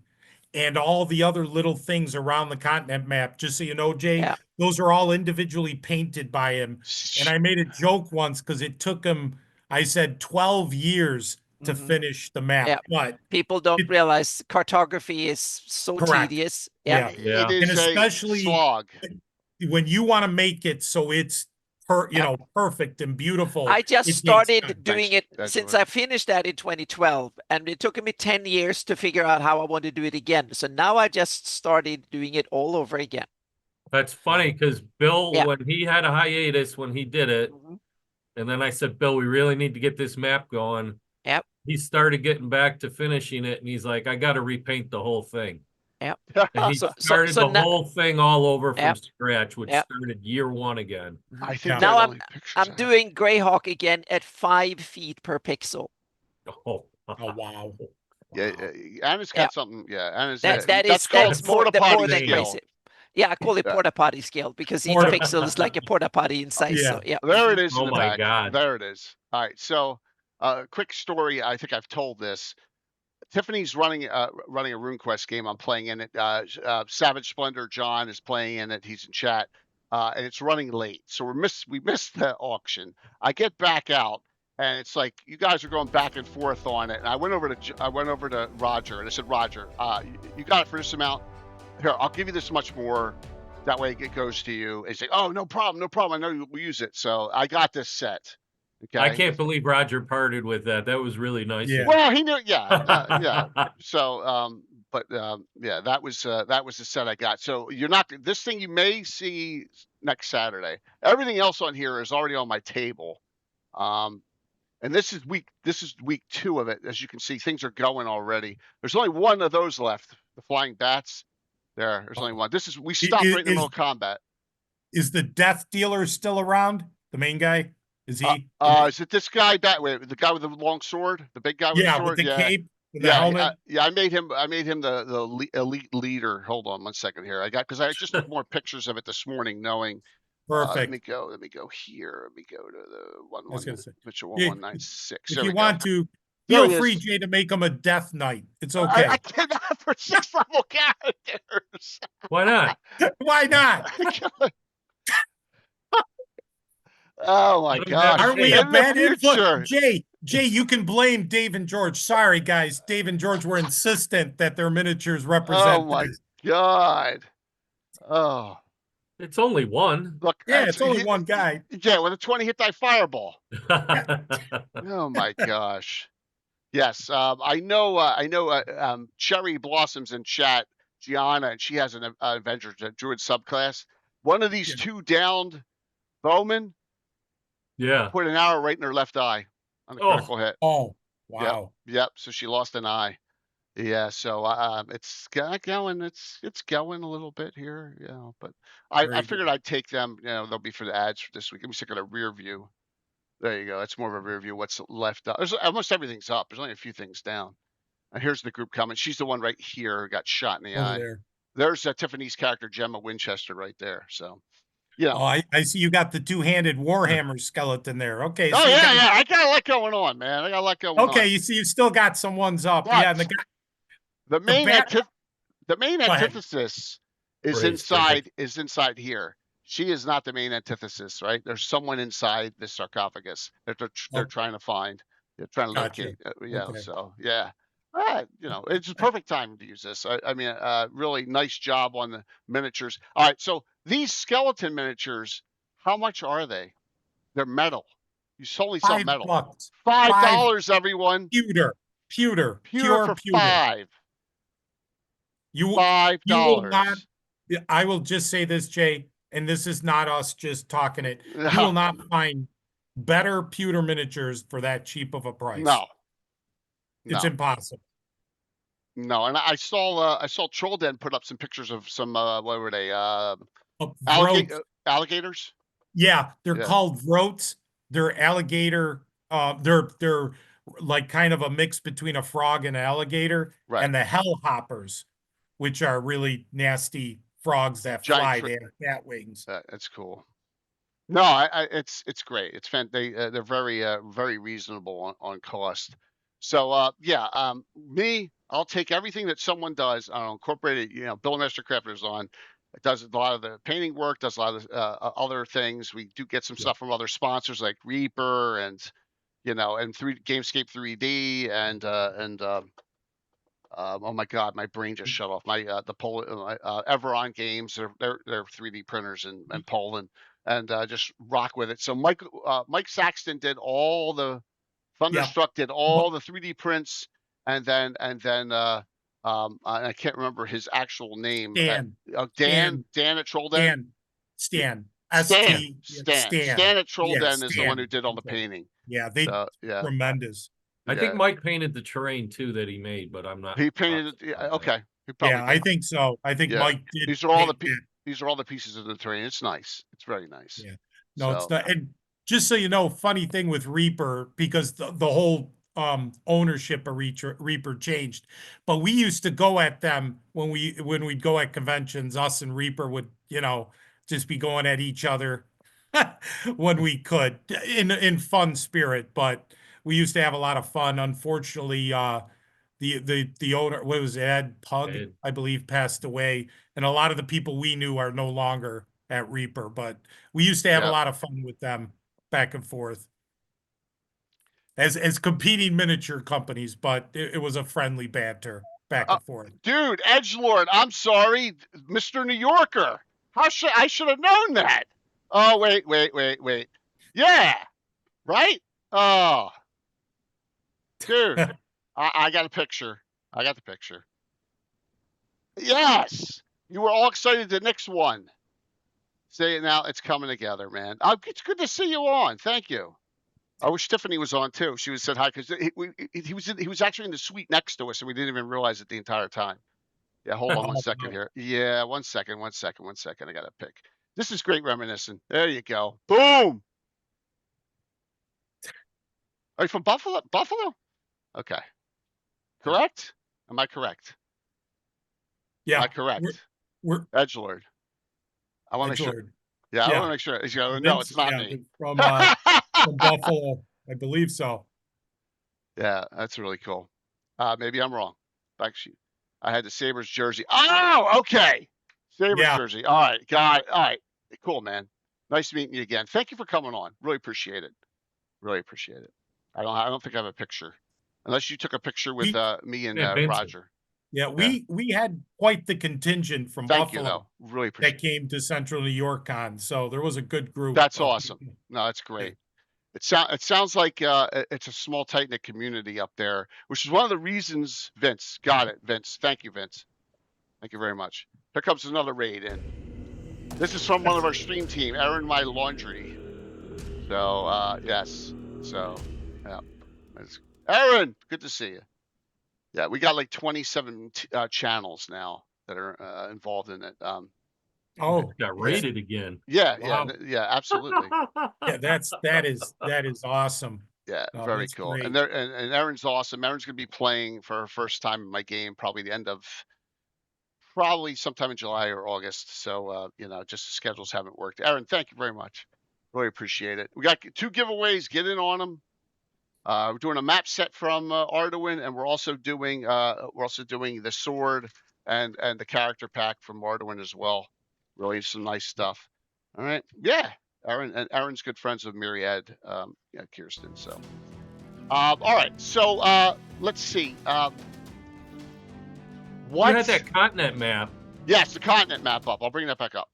So I was going to say, if you look at that Give me 1 second here. one spot you had, that's actually the country map. Yeah, it shows where That Arduin one little is. area. So Arduin's just that area, just in the entire That one world. little area. Wow. Yeah. Oh, Just that one little area, and you could see how extensive it is. yeah. Wow. Yeah. So that is, how many miles is that? 1,000 across? Roughly. What's Arduin's about 200. Oh, it's about 200. 200 Yep. miles. Okay. Yeah. The original map, I'm told, if it really existed, I don't know. I've only heard one person talk about it. Was only about the size of a postage stamp, but it was still. You packed a lot of stuff in 200, but in 40,000 square miles. Yeah. Yeah. Yeah. And the density, Arduin is not a heavy population in Arduin. So it's less than 1 million. So that's why there's a lot of wild areas in Arduin. It's got a lot of Nexus gates is how it was written up. Yeah. So there's an influx of all types of things because of the gates. So it creates quite the dynamic wild side. I mean, like I said, the history for us, it was so ingrained Of it again. back in the day when we used to play in high school. That's the lake showing there on the main area in the middle there for the Arduin map. So just you get an idea of like how jam-packed of some great things and locations. Well, you know what? It would be better. I don't see the map. Yeah, you know why? Because I'm being stupid. It's my fault. Oh. Yep. Yep. Thank you all. So here's the map. My apologies. There's the map, and then you got the area. See, that's that area right there. Yeah. Yeah. So Talisman is the capital. Yep. Correct. The capital city of Arduin. We elected to just put the capitals on because we never would have gotten this map made. It was insane, and it would have been littered with literally 2,000 to 3,000 more names. Yeah, we couldn't tack all the names on there. Vince, it was. What we did is we're not going to do all of the countries. We might, I don't know. It depends, but like a lot of those countries south and west and all the way down to those islands, those maps are already done. Cool. Not to the detail of Arduin, but very detailed. Look, there's places in Aird from Stephen Chenault Troller they haven't even touched yet. You know, Yeah. it's just I can't. I mean, Yeah. Too much. It's so much. it's Well, so it's much. nice to have the city names and nice to have some, names. It's much mountains, easier. rivers. It's much easier to do it if you're playing your own game in there and you can put your own campaign names and stuff Yeah. in. Yeah. Creating from scratch is a bitch. It's Yeah. tough. It It's is. tough to do. Yeah. It is. It's It is. absolutely is. Yeah, it really is. And Yeah. It's a nightmare. But let me see. I got a couple other maps from here. Here's the right area with the all the yeah, I love that. Yeah. Wow, they're And cool. that's So- what we were talking about earlier, like Look at the that. ship George was with saying this- all those little things like that ship, that serpent, the compass, those are all actual individual paintings. The shark, those are small paintings, Right. half a sheet or so, and then they're put in there. Very cool. And to let you know, Jay, that island, Corinth, that's one of the maps that come with the continent map. Oh, We have okay. that island in the There. map pack too. Yep. Nice. Oh, that's the other tube. Yes. Yeah. Yeah. Yep. Nice. Perfect. So you'll be taking Yeah. cool. And if you actually look at the flag, Mhm. the name of the country is, I believe, underneath it. Yep. We also And the location. and the location, so you can Smart, cross-reference it smart. real quick. Yeah. Is it just countries or is it also cities, city states? Those are just the countries. just countries. You have 72 countries. Yeah, and that doesn't include the wilderness and all the wildlands Wow. and the whole northern half is not even And countries. here's the bottom. Yeah. And the lower That's the other left side. is only a few And countries. Right. you'll get the capitals and the major cities on the continent map. Okay. Okay. And then like you said, there's a bunch of Just different capitals. features. Yep. You have like, what is it? The anvil of the sun. You'll have some of the real cool Eye of the World, which is a huge crater in the northwest. So there's lots of cool different areas. The Green Hell, which is like a huge, huge jungle, kind of like an Amazonian jungle, but with a lot more to it. So again, just evocative to bring into your world to take pieces, and this is the stuff we did back in the day, Jay, when we played, and we would take bits and pieces Dave would put into the campaign, and it just would expand the world. And as Arduin was, just so you know, just to give people a concept, Arduin, the books of Arduin, again, the reason they went to complete Arduin, the reason we did Eternal Arduin, and the reason we're going to ABA is because it was never a complete system, so to speak. Right. But it was a gold mine of ideas, everything, not just monster spells and so forth, but it was meals, it was concepts, it was just how to play, different ways to do things. There was a lot in there that was fabulous. And it was not only great for D&D, any flavor of great D&D. We used to play with Rollmaster. We used to do Rollmaster with Really? Arduin back Wow. in the day. Yeah. Yeah. Nice. And Dave, because we caught the Arduin bug, I remember Dave, he allowed someone to play a centaur. He had allowed someone to play a fire giant as a player character. Yeah. And this was, again, early 80s. Back then that we started allowing, because of the influence Arduin, we saw what Dave was doing and what he had. And Dave has stats for that in his books. Like I said, the concepts are unbelievable. awesome. That's That was great. there back in the day. I mean, who has gunnery charts, back in the day in the 70s for their fantasy game? Oh, you want to know what an M16 does? Here you go. Go for it. Thanks, Rachel. Yeah, I Yeah. mean, there's a lot of it sounds like he had a lot to get down in so little time, right? And Yes, that's yeah. the yes. sad thing. That's what was unbelievable. Yeah. How much was there in that, little amount of time. And we're fortunate enough that some of the people, Griff from Blackmore, did some interviews for us, and hopefully he can do a few more with some of players that were in Dave's game that we haven't released yet. Yeah. Oh wow. And we have actual audio tapes of Dave Hargrave designing Oh, that's great. a game with Yeah. Neville Stockton from Archive Miniatures. Yeah. We have some audio where Dave talks about game mechanics for Star Rovers, the game Neville Stockton did back in the late 70s, early 80s. And we've been having a project we've been doing. Griff from Secrets of Blackmore has been doing interviews for us, and we've been interviewing Neville Stockton. We interviewed some of Dave's original players, and we're going to interview some family members. And what we're trying to do, Jay, is put together kind of a Zoom video series of Dave Hargrave and the people who played with him and family members, kind of a historical documentary of neat. Dave Hargrave. Wow. And that's been a project that we've been having go. We always, Jay, just so you know, always have probably 10 things on the fire. Oh yeah, all the time, man. It's just like, it's like you get torn in 8 different directions. I know the feeling. Yeah. Anna knows the feeling too. It's always something that we're doing, Yep. and producing. George can recant you a good story that Errol told us. Errol Otis. Yeah, please do. Yes. Here's the story Errol Otis told us at GaryCon 2022 when we were talking to him. He told us how with S2, White Plum Mountain, he did a bunch of the artwork, especially one of the front pages had the overland where he showed the mountain and the surrounding area. Yeah.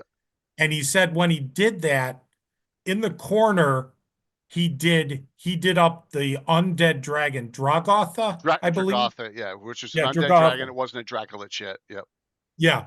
He did that as a homage to Dave Hargrave.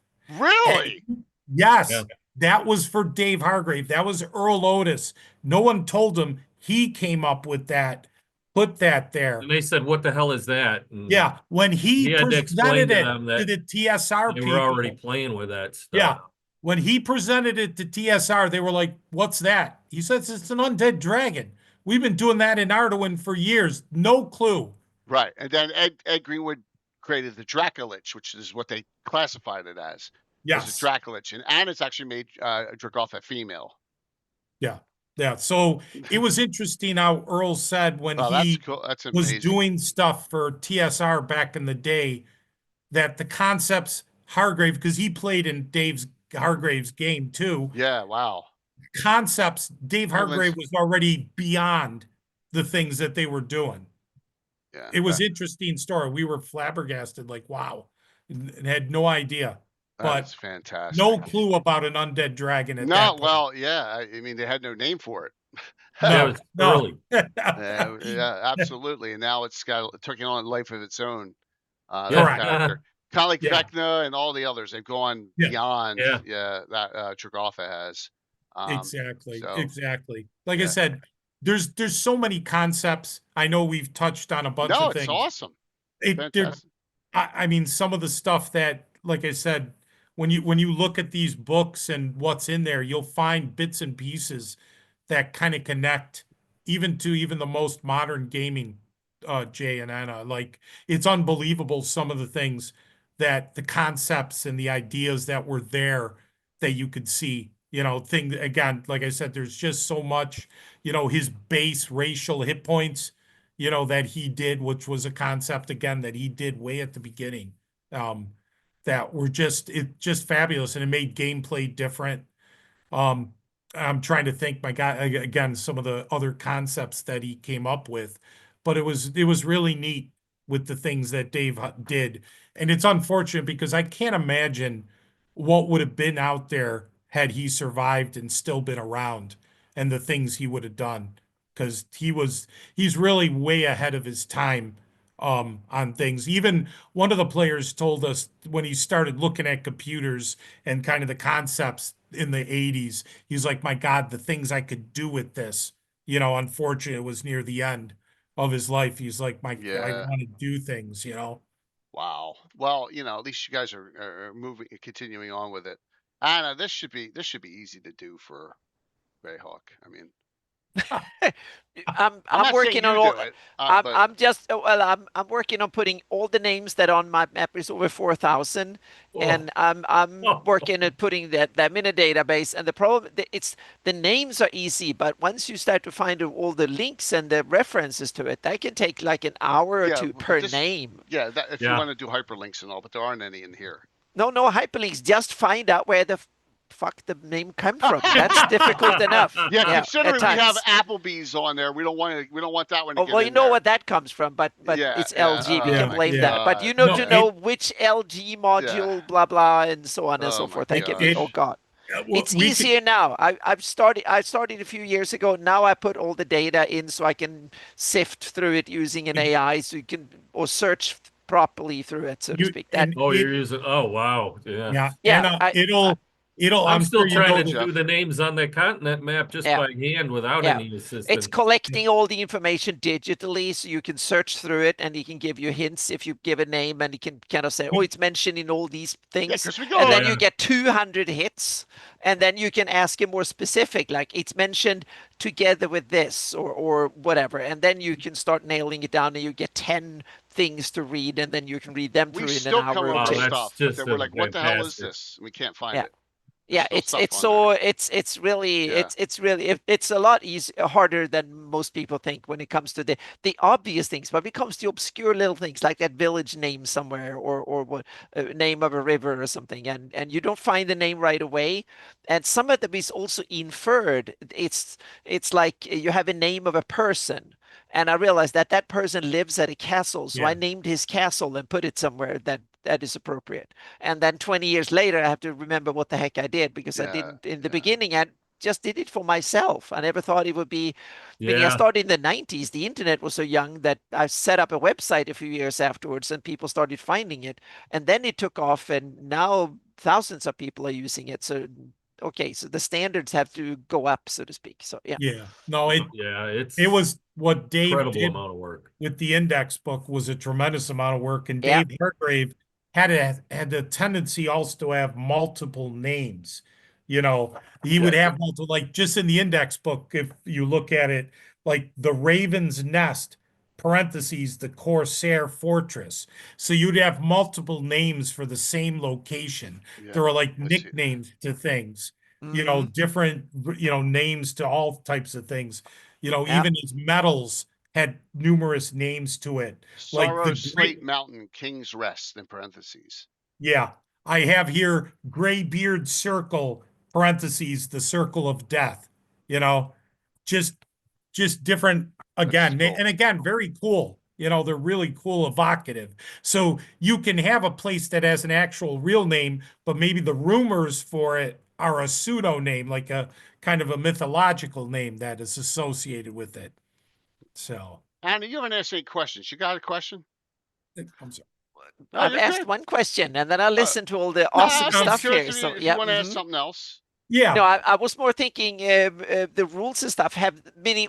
Most role-playing games I know they developed like editions and they changed over time and stuff. Is that the same thing for Arduin too, or is it Yeah, you keep had rules the wise. same type of rules or the same rule set all through the years? They're all that's really a great different. question because Arduin was Dave Hargrave's vision of Hmm. what a system would be. And you could almost feel it was his campaign. And when he started doing the grimoires, what you will find, there's 9 grimoires from the first in 77 right to the last one that we completed based on notes and what we could put together back in the early middle 2000s. Uh, Dave Hargrave evolved. And what you'll find in the books as you read, he'll give you a concept, okay, this is what I do in my game. But then you'll go to another grimoire down the road, the second or third one, and then he'll introduce something else and say, well, this is what we kind of do now. We've Hmm. evolved. So what happens with Arduin, it's an evolution of what his original system was, and then it evolves. Like when Yeah. we talk about the complete Arduin that Jay showed there and has, he evolved and you'll see the mechanics change to more of a percentile to the Hmm. armor system like I Yeah. showed where it was ascending, Hmm. instead of AC 2+2, Yeah, and you that had an one AC at 26. So he evolved as the Yeah. system went. and that Hmm. particular one started in Arduin Grimoire 4. He was talking about the battle factor system. At a plus Yeah. 5-to-1 ratio for D&D, basically.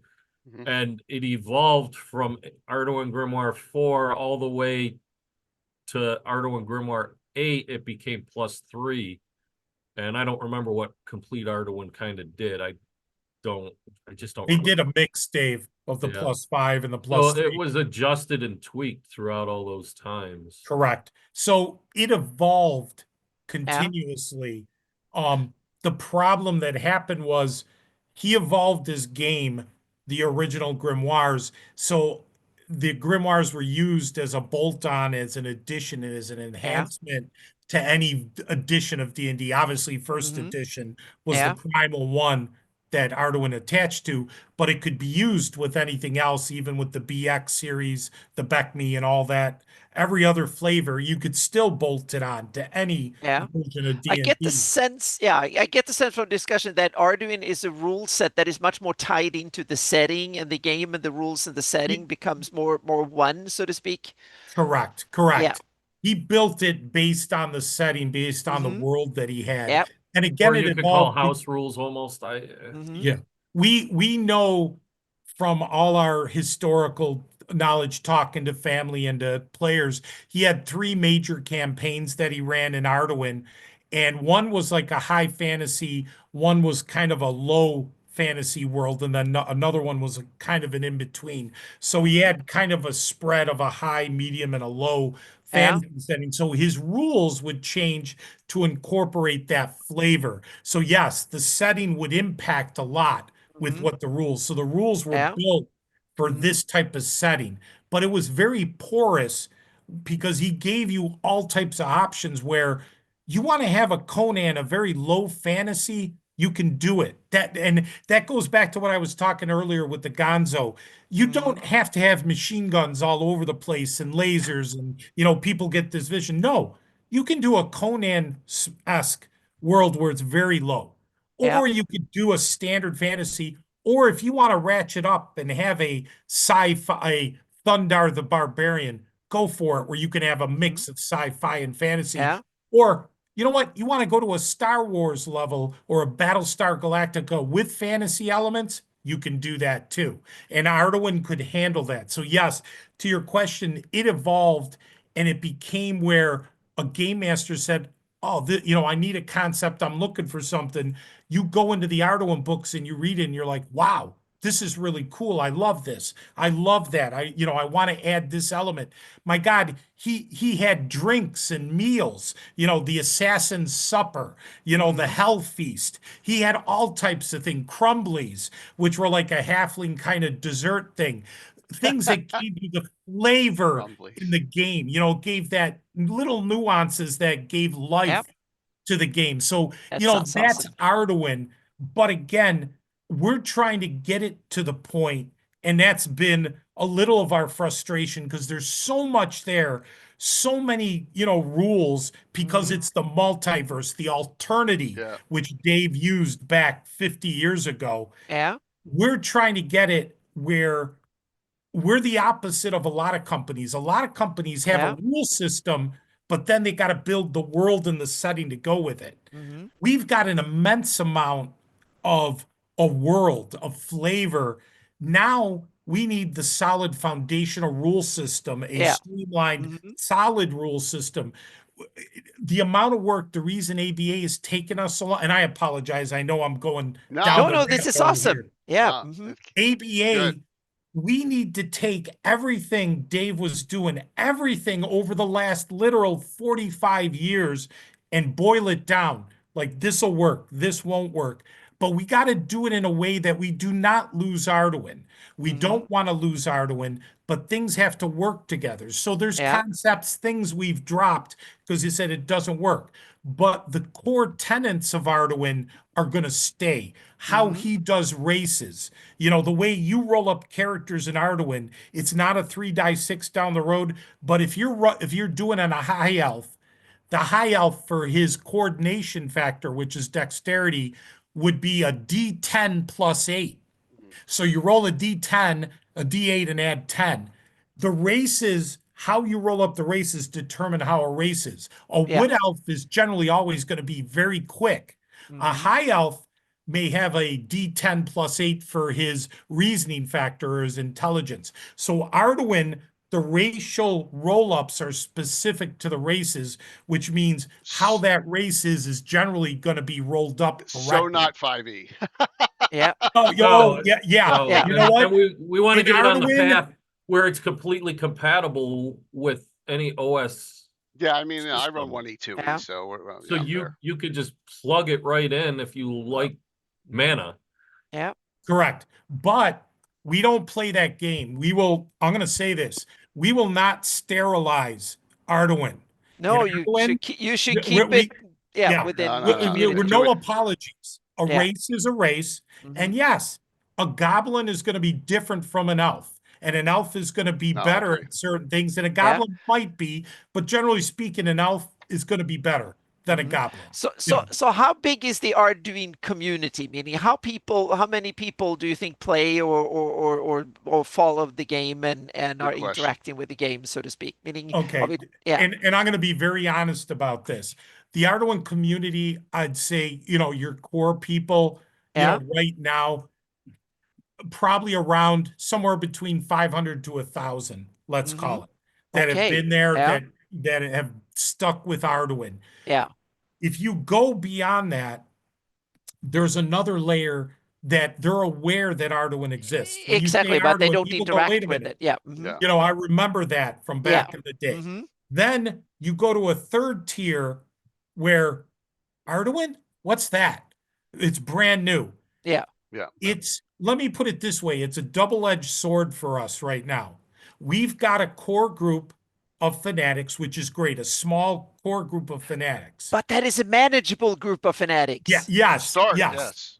Yeah, meaning Greyhawk has 6 to 10,000 is my estimate correct, of correct. fanatics that are interacting, playing with it and stuff like that. Exactly. So it's good to have your core group of Mhm. fanatics. Yeah, And to me, it's an opportunity because when you get to that second and third bubble, and I'm looking, the gaming industry, there's a lot of people who don't know Arduin. I'm yeah, sure right now on Twitch here on Jay's channel with Anna, you and Jay, there's a lot of people like, what's Arduin? Yeah, well, that's Who one are of the these reasons why we're guys? having this. Yeah. So yeah. it's an opportunity Mhm. to introduce them. Exactly. But the good thing is now when you have a core group that is small enough that you can almost get them on a Zoom call, you can at least Yeah. send Yeah, out forums and which, surveys and ask them what they which, think about something.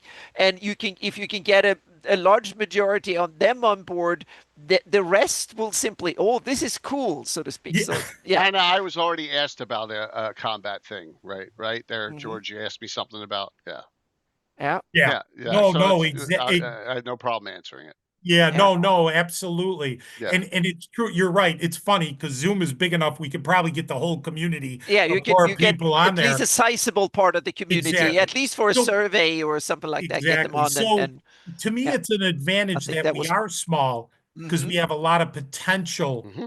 to grow and to introduce Arduin to people, which we want to do. yeah, And the other thing we're doing, especially with ABA, we don't want to get into edition wars, and we want No, nothing to do with that. no. It's going to be one system and that's it. hmm Arduin, we actually, believe it or not, to our own detriment as a company, took Arduin 2 out of Amazon, out of circulation. We did the same with Arduin Eternal. We negated sales because we're like, we're going to pull this stuff, put it out of print, and we're not bringing it back because we want to go to one system that we're going to support. We're going to have the originals always available, which we'll talk about the new box set and what we're doing. But we want one system that people will use, but you will always have the original material. So if you want to use your system, whatever you play, D&D, any flavor, anything, RuneQuest, you have it. But we don't want to get into this, and I know you guys are aware, first edition, second edition, fifth. No, I play Beckme. I do this, Labyrinth Lord, Mhm. Swords and Wizardry, and I'm just throwing names Castle out and there. Crusades, OSR, Yeah, OSC, Ostrich. it's like, oh my God, we do not want to do that. And Right. we can't afford to do, I don't want to have a fractured base of 1,000 people and 200 are here and 100 there and 50 Yeah. play this. And it's like, wow. And again, everybody loves to play what they want to play, but I want to have something standardized that was Hargrave's vision. We want to complete that to keep the legacy. And now when people come to Arduin, like Anna, you say, well, what is Arduin? Tell me, I can go, oh, here you go. Get this. This gives you all the core rules and you can play. And Yeah. another thing I'll say as a company, we're not coming out with another edition. This is it. We come But you out should with publish this an and- SRD online, so to speak, with all the necessary, so Arduin people can Bloody Arduin. study it. Or you Yeah. might already have it. Yeah. Correct. Yeah, use another Absolutely. Arduin So Bloody I Arduin. just want to give you a vision of what Yeah. our concept is and Yeah. what we're doing. Awesome. And, Yeah. and again, we are, like David mentioned, it will be compatible. Mm-hmm. Your 6 stats, what we call factors. So it's compatible with, of course, D&D or anything. Uses a D20 for combat. We couldn't get away from that because it's like Arduin was always that. Mhm. We're not going to try to come It's up a with cool something. die that gives a makes lot of, but sense. it's a swingy die, but that also makes it fun. A lot of people say, "Oh, I want it like 2D10s or 2D12s or whatever," but I like the swinginess of a D20. But you It's can go ahead. combat. It's Yeah. perfect for combat because combat I is agree. never stable. Exactly. So, Yep. we're going to do that, and we're going to use the concepts from Arduin, how we're doing the races. Yes, the races are each going to have their own stat line, which we roll, which we found people think it's fun. When you're rolling, I'm rolling up this orc, and I use this die with a bonus for this stat and that stat, and it gives you that nice variable, but it keeps the race within the category of what it's supposed to be as a race. And it's that is not, that's something that D&D did early on with like half ogres. It wasn't you roll 3 die 6 for all the stats. I mean, you rolled a specific, it may be die 6 plus 8 just for your intelligence or whatever. Yeah. And your strength is going to be a die 4. It's either 17, 18, 18 slash whatever, 18 slash 0, 0. That's the way they did it. So it's, so that's good. Yeah. Yeah. Because like our Frank, Yeah. which are the insect warriors, they're extremely fast. Guess what? Their base is 15 for dexterity. Right. So they're going to have like a 15 plus a D4. Yeah. They can go from like 15 to 19. It's just because they're an insect warrior that's extremely fast. You know what? You're not going to have a Frank with an 8 dex. It just, Right. unless they have an injury or something very negative to them. Yep. Normally, a standard, species of that, that race is going to have a certain stat line. And again, that's always been Arduin, and we're not going to get rid of the core of Arduin. We're just not going to do that. So we're really feeding into that, but we're trying to keep it compatible, with everything. And it's going to have a mana system for spells. Spells are done with mana in Arduin, so it's not a slot system, mana system. Armor class, we're going to do an armor class, and we are deciding to do ascending armor class, just because, again, we feel some of the modern things that people have developed, and again, Dave Hargrave was going to ascending. It's easier math. I understand that. Yeah. You know what I mean, Jay? I get it with the descending and the chart, but isn't it easy, like with the Death Dealer, if you know his AC is 18, if someone's rolling to attack, you can go, oh, he's an 18. I don't have to look up anything. It's right there. But I do everything for my players, so for me, the descending is fine. You know what I mean? Yeah. I'm like, There's nothing wrong with that. No. It was just a choice. Yep. We had to make a decision. We could have put the conversions, and we're like, no, we're not going to get into that. So- you'll easily be able to convert whatever chainmail and shield is in your system plus a dex bonus. Go with it. Does Arduin you do saving throws or ability scores like Houses and Crusades? That's from Scottish Jeff. Saving throws in Arduin, they do save like old D&D did, the rod, staffs, wands, all that. We have a new concept with this. We're going to do saving throws in the new ABA. I'm not going to reveal it yet. I don't want to reveal it. I don't want to give out too much, but we are going to go to a saving throw, but it's not going to be difficult at all. Let me put it that way. Not at all. But old Arduin did do the old style saving throws like D&D. You'll find charts in there where it shows, all the different things that he did, which were a little different from D&D that he had. But again, very compatible. Again, if you do any first, second edition basic, it's going to fit right in with that.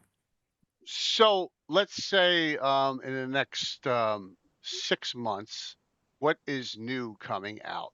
including if there are miniatures or anything else, or maps, or the rules, the box set everyone's talking about, what will be new within the next 6 months from Emperor's Choice? From Emperor's Choice, we do have new miniatures on deck. So there's going to be new miniatures. How many?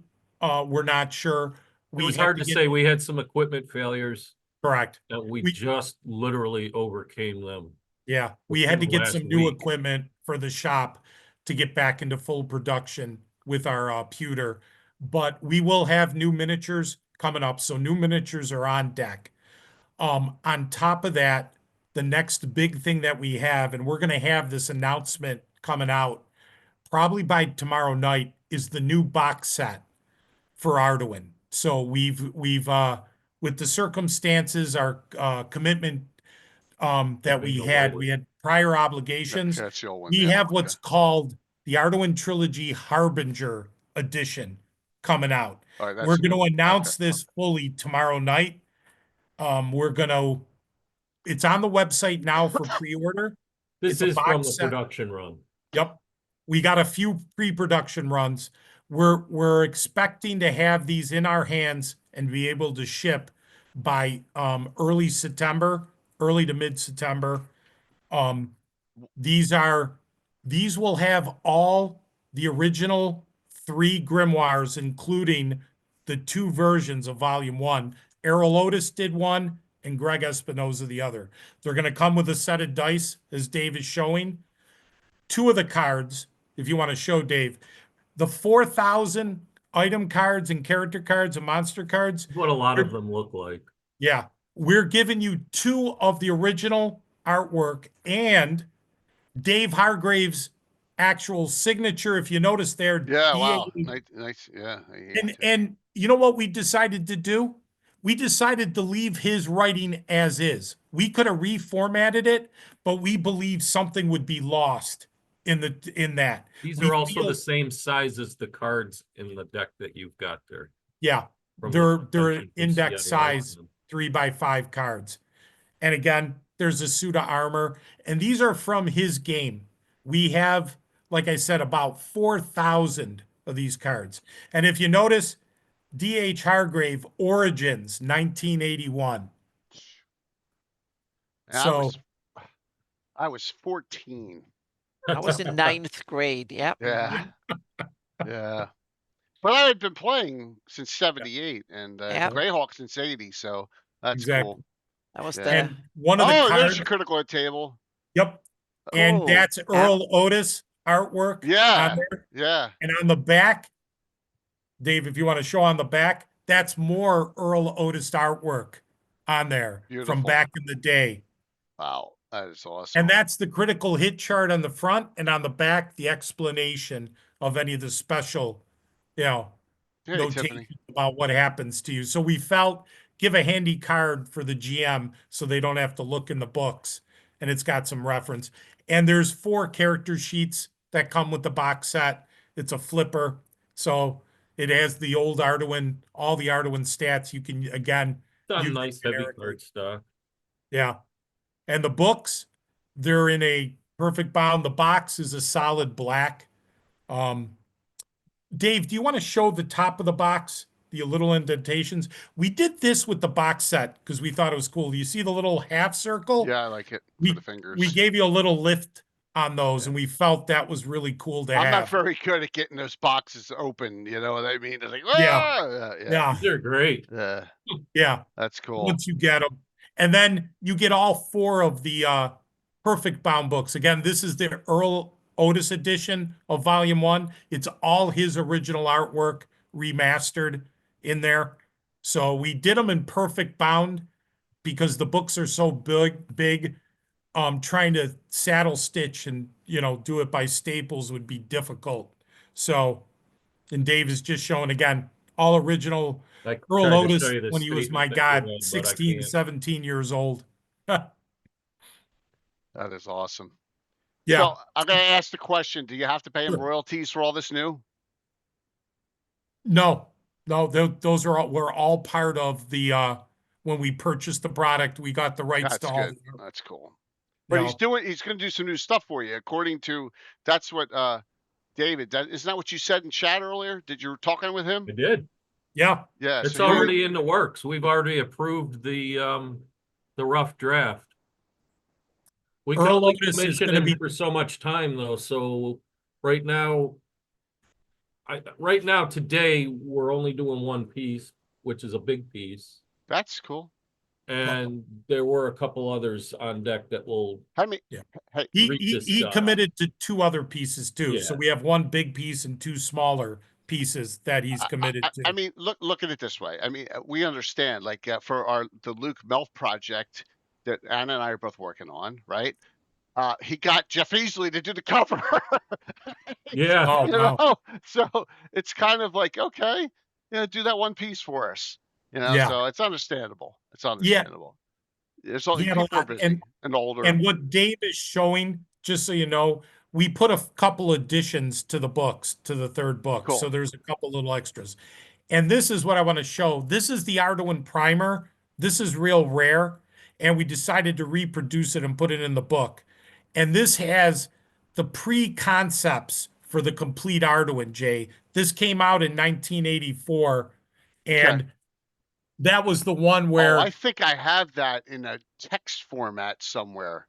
yeah. Yeah, not a lot of I people have it, so we I decided to found it. put it in there. I found it on Scribd, unfortunately, but that's where I got. I don't know if I Yeah, have it. we reproduced this, and that's where I showed earlier where Dave was doing an ascending armor class where he was changing it to a No, it's not positive it. larger number Yeah, instead of I was. That was it- pretty neat. It was. Yeah, yeah. I can't It's find not it. A lot of people, necessarily a book you're going to use today, you No, know, no. more of a historical. Here's. Is this here? Is this something? It's spelled wrong. Arduin, but it has a synopsis. I found this talking about it just shows, I guess maybe this is just everything that was ever printed by it by Arduin. I enough. I found this. Yeah.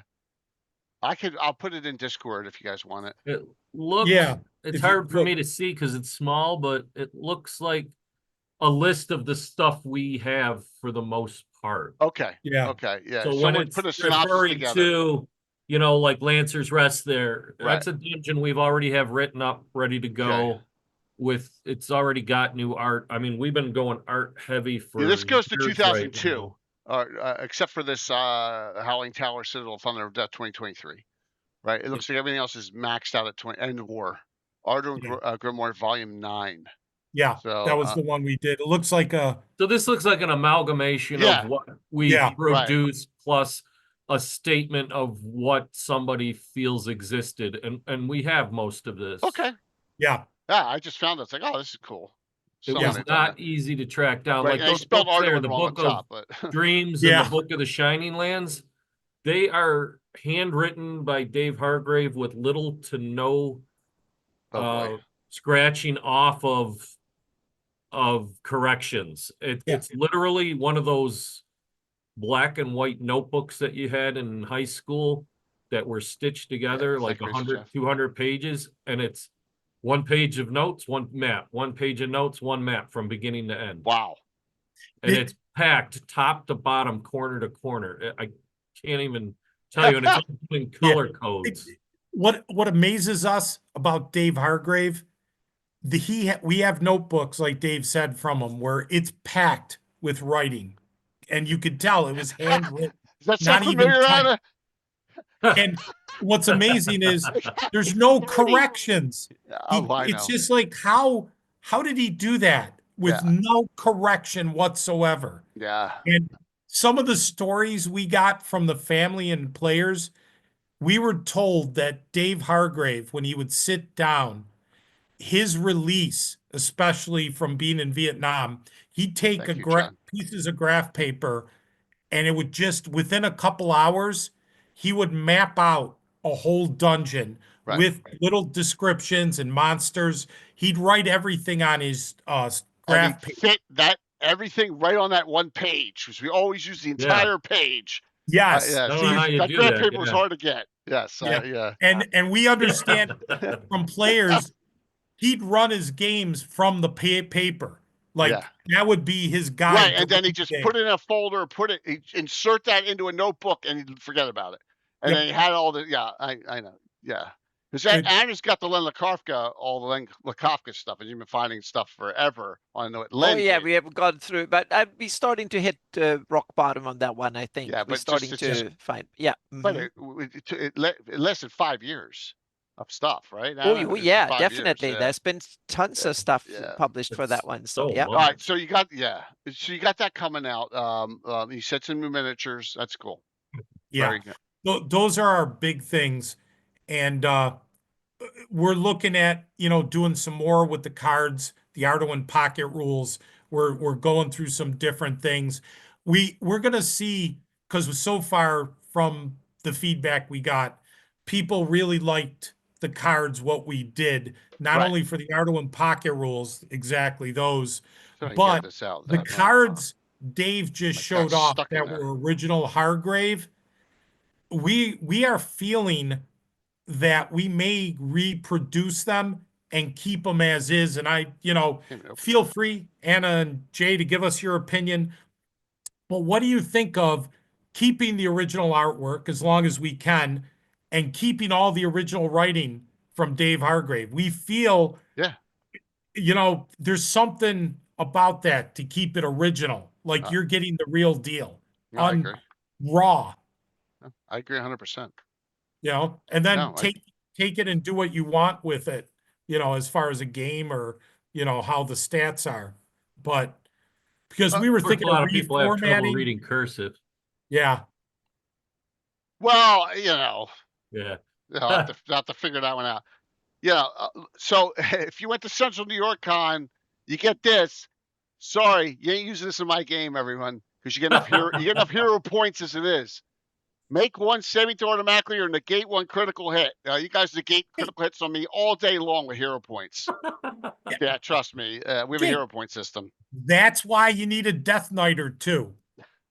And give them some That's actually Valkyr. not in the Arduin Bloody Arduin system. That is just for that deck of cards. Yeah, Yeah, that is exactly. awesome. Yeah. That is cool. No, you need to do more of these. This is great. Yeah. I'm glad you like those, Jay. We've Yeah. gotten a very good response on the cards. It's a quick way to get into a game. You have your character, you have your item, even your spells. It's all laid out. And those card sets, just so everybody knows, the Arduin Pocket rules, which Jay is, giving one a giveaway tonight, gives you some basic rules. It'll fit in with any game, any OSR Yep. game, and you fill in the gaps. It's a standard game, and you'll have the stats there, and it gives you 7 characters with some spells, and the special Couple cards. items. Yeah. Yeah, a bunch of items for each character. We were gonna try at one point to put like a dungeon, a module in there, but we just ran out of time. We couldn't. So there's going to be plans in the future for some more to come out with that in the same style, the same size of cards. So while we're getting close up to time, why don't you Yeah. tell everyone what you're going to do for my 24-hour stream next week? What you're going to give away? The 24-hour stream. All right. The Fortress 24 Elendar, hours. You're going to be 24 up hours. that whole time? Well, it's until we finish the adventure. Okay. So, for example, I did Balchan's Beacon last year, if you know that adventure, and we went 15 to 16 hours last year. We started at 10 o'clock in the morning, so we probably went till 2 o'clock the next morning, something like that. Yeah, I think I'd peter out at about the 17-hour mark. Oh, this is a once-a-year thing. This is a once-a-year thing. You should have seen logged in the morning here when they've been doing for 18 hours, and they were sitting there like zombies. Yeah, they were sitting like zombies. That was awesome. Yeah, the Ever Mysterious Tim and I were out of it, yes, after that third game, but this is one big game, yeah. Is it a That's how high I felt level? after 16-hour shifts Fortress at work, and Elendar, then yeah. follow them up with 16. It's a high level? Well, it's 7th, 8th, 9th, yeah. Okay. So, okay. yeah, All it's Fortress Elendar is a great adventure. So that's the one. I pick one every year. First year I did 3 adventures, and I went back in time and did the Hateful Wars scenarios in Greyhawk. But that was 3 different groups running 3 games, coordinating the timing for all of them. I'm like, this is too much. Curtis was there. Yeah, Curtis is playing. Curtis in chat, and he's playing this year again. in the 24-hour stream, and he's got Okay. a really good character, a Ranger Mage. Yep, multi-class Ranger Okay, Mage. maybe as a surprise, and I just thought of this, if we have one painted up, maybe we'll throw you an Arduin creature that you could throw into that game. A nice little, exceedingly nasty surprise. You can If get you it to want. me painted in time, man. You know, I don't use non-painted miniatures. I don't have time to paint it. That's a Yeah, no, problem. this would be pre-painted, ready to go. So let me see if we can work it out. I'm But telling you, that big red guy you gave me is going to be used. okay, I okay, promise. I okay. promise, because I the game is this game is crazy. It's good, awesome. It's an awesome adventure. good, Too So bad you good. didn't have 15 more of them. Let me tell you one thing before I get to what's happening on the stream. In one of Dave's dungeons, Mhm. it was funny. Dave was reading it to me. I think it was from Skull Tower, and it was like I think it was. the notes Dave Hargrave said when the characters enter the room, it's 1d4 Balrogs per player. Per player. No, that's a little insane. Yeah. That's insane. Yeah, it was not. We laughed. We were so laughing hard with it. But But this is the great thing about this game. This game is a third-party adventure written up. So there's unique magic items in them they have no idea about. And there's monsters in here or creatures they've never dealt with ever before, because it's third party. And the shit is nasty. And Good. they're going to have to use their head and coordinate together. And like I said, Tiffany's playing in the game too. She's got Good. a character in. Like I said, Ed has his Grey Elk Mage, but Ed will be there later on because he works. Perfect. So Perfect. he'll be there. But we got a really great group. It's gonna be Perfect. it's gonna be fun. A lot of characters will be ninth afterwards too. They're all 8. There's all these characters that are like, I'm almost ninth. I'm almost ninth. But if they, so yeah, it's gonna That's be a blast. awesome. So But yes, you have a great giveaway though for it. yes, for July 11th, for that Yep. stream, we are going to give away miniatures, and we're going to give away all 7 character miniatures for the card pack that Jay has, our Arduin Pocket Rules.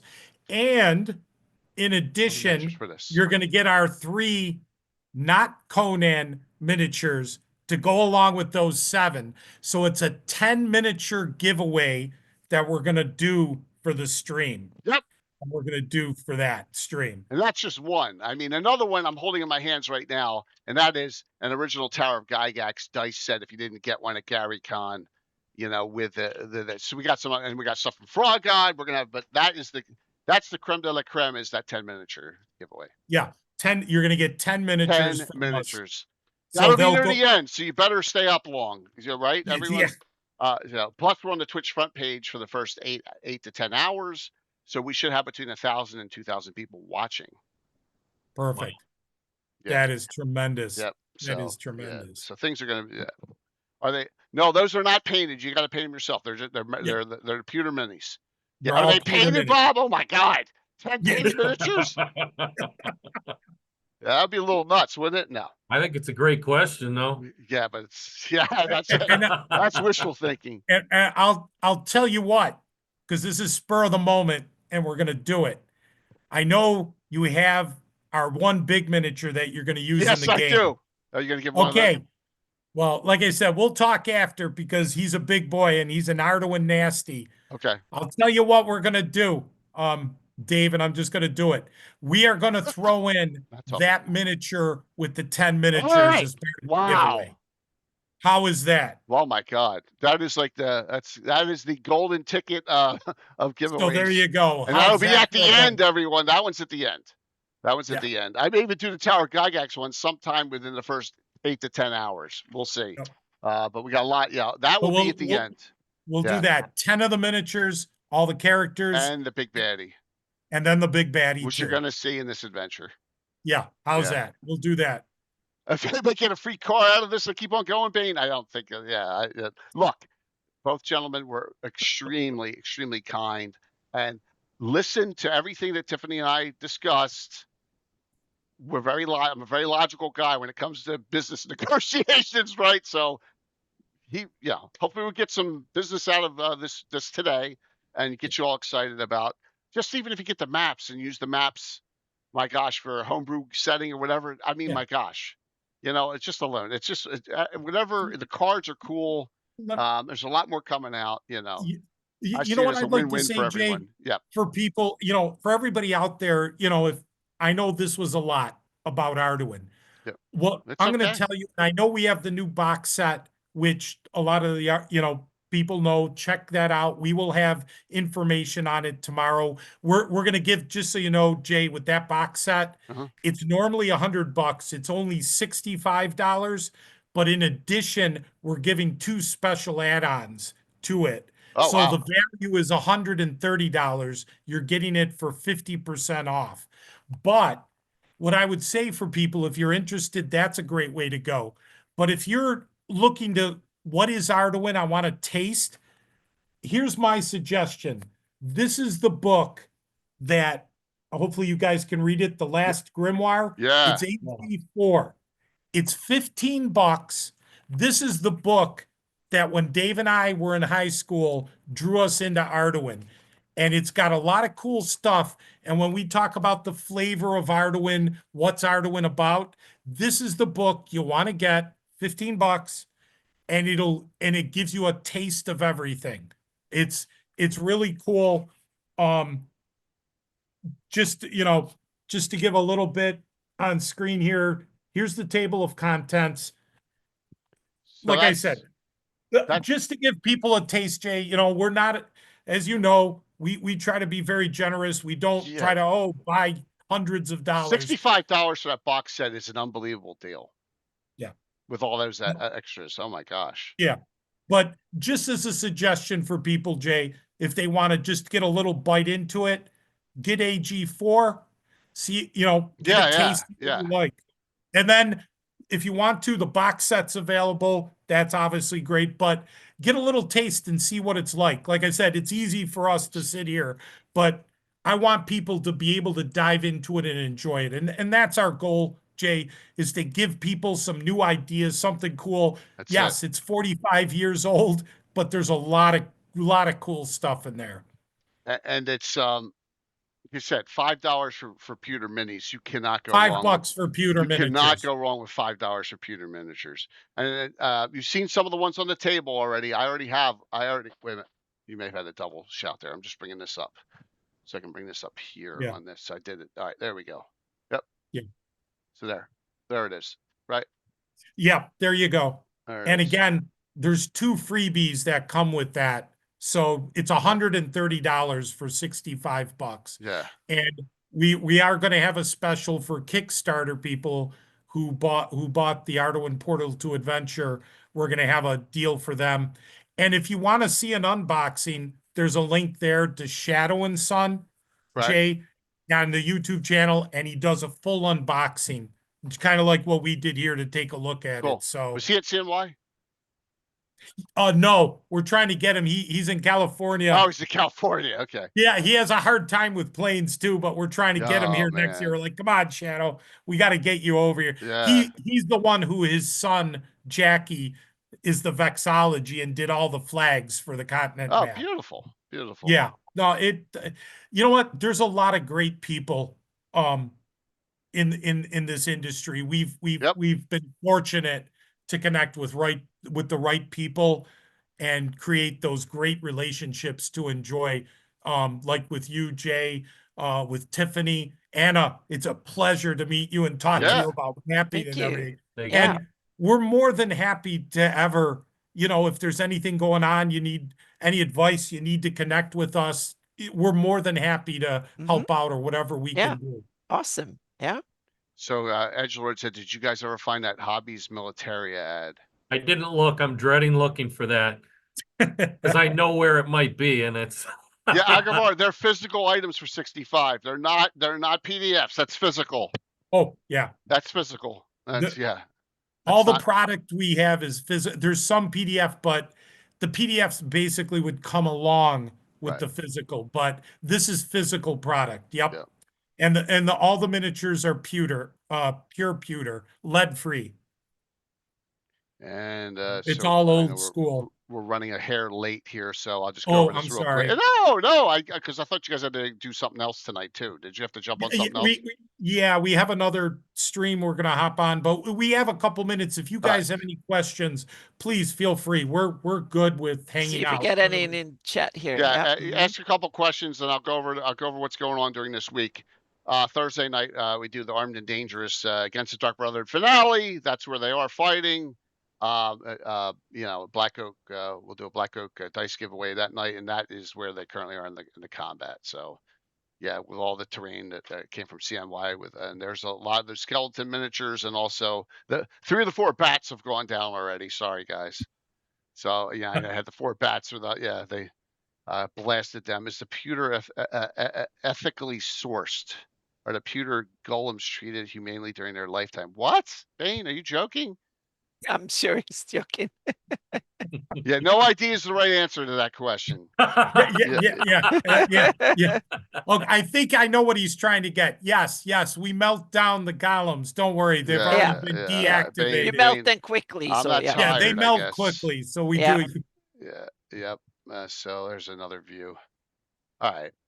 So Wednesday night, I have no idea what we're doing for Legends and Lore yet. I was trying to see if Malden was available. I wanted to do geology, but he hasn't responded back. So and then Saturday's the big one here, and here you go. There's the group. Ed Greenwood, Tiffany, Myriad was on earlier. Show me the dice. Who said Power's been out in Connecticut for 24 hours from a storm that went through. So obviously she'd be on if Amanda would be on if she wasn't. I know Gianna's on today, and then Mysterious Tim and Jeff Grimsparkle, Curtis and Brett, and there's a Fortune Cylinder logo over there, and it's going to be fun. I only got one picture of the group already, and that is I got them at the bar starting out. There you go, got all the characters. Yep, and yeah, we got the whole group. Yeah, we got Gnome, we got Fang, Runefist, Tim's Barbarian. He hasn't played him in a long time. He's got 6 intelligence. Yeah, that's a good character there. So yep, there's the whole group of adventurers. Oh, 9 adventurers? You got 9? Well, one's an NPC. Ed won't be there till later, and Tiffany will be missing a middle window. So it's gonna be 7 fluctuating, right? So yeah. So Well, I got Just remember, Jay, a D4 Balrogs per player. Yeah, no, man. But if you know anything about Fortress Elendar, it's really nasty. Good. And Good. yeah. So yeah. Lindsay called you a goober. Wow. That's for don't say it, Jay. I'm not gonna say it. What was I gonna say there, Curtis? I don't even remember what I'm gonna say now. And then next Sunday night we'll do a synopsis just like we did with Boucher and Speaking last year for this adventure. Yeah, and that's it's old. It is old. 1979. I have a shrink wrap copy, and that's nice. yeah. Very nice. Yeah, I got one that's staying in shrink. Yeah, absolutely. Here's what I did was I photocopied every Mysterious Tim's probably 30 years ago. I still have it right here, and I got all my notes from I got all my notes. So there it is. That's what I'm running. Wow. Yep, all my conversions to first edition were here. I was like, oh, thank God I didn't lose that stuff. That was a lot of work because there's some crazy stuff. So yeah, this is Ed Greenwood from just over the border here. Ed will be playing in this game at 6 p.m. On Saturday. Once he gets done his work, remember he is a librarian still. So and then so he gets done at 5, and yep. We're definitely going to give him a call. You should, because it's not like he only has 30 other things he's doing. And he don't care. I don't know how he does it. I don't know, right, Anna? None of us know how the hell he does it. Yeah. So, any final questions before we do the 2 giveaways?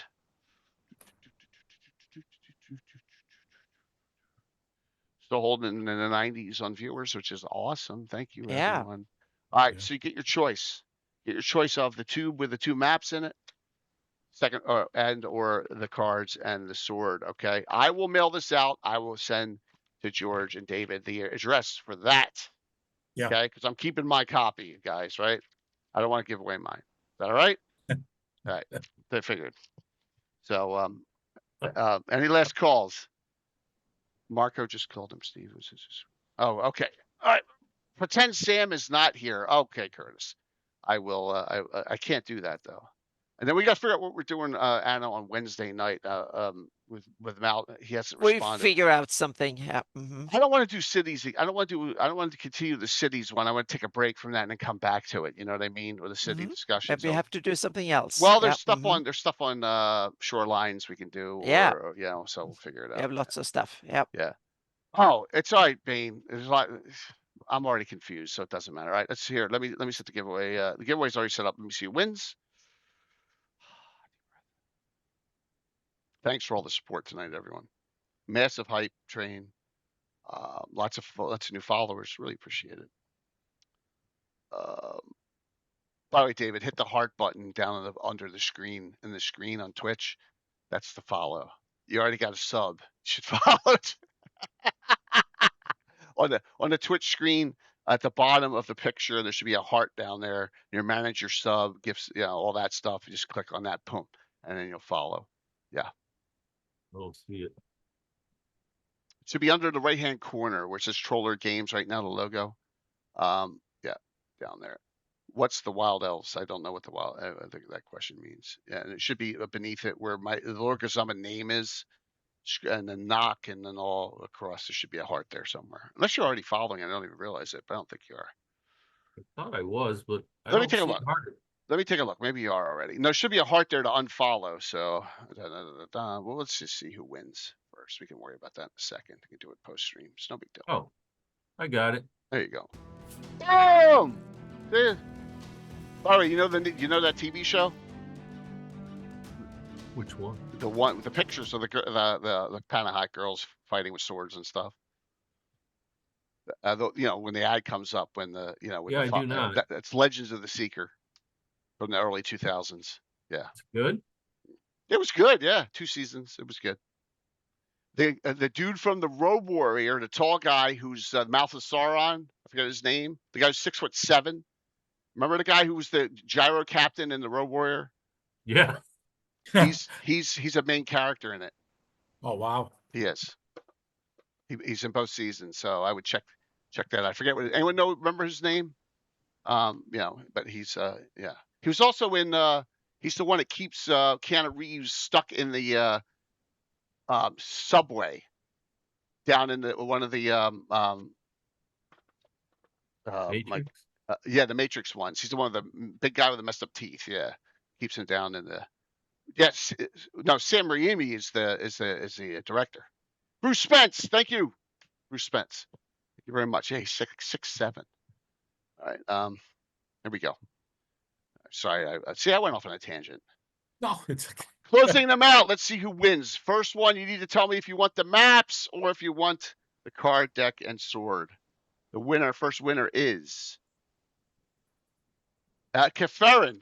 Keferin, you're on a roll, man. As long as you gotta be on the claim too. So, Keferin, you tell me what you want. Second winner will get what's left, which is not bad either way. And that is Kern 3. Wow. As long as you're both on to claim. I'll check in chat.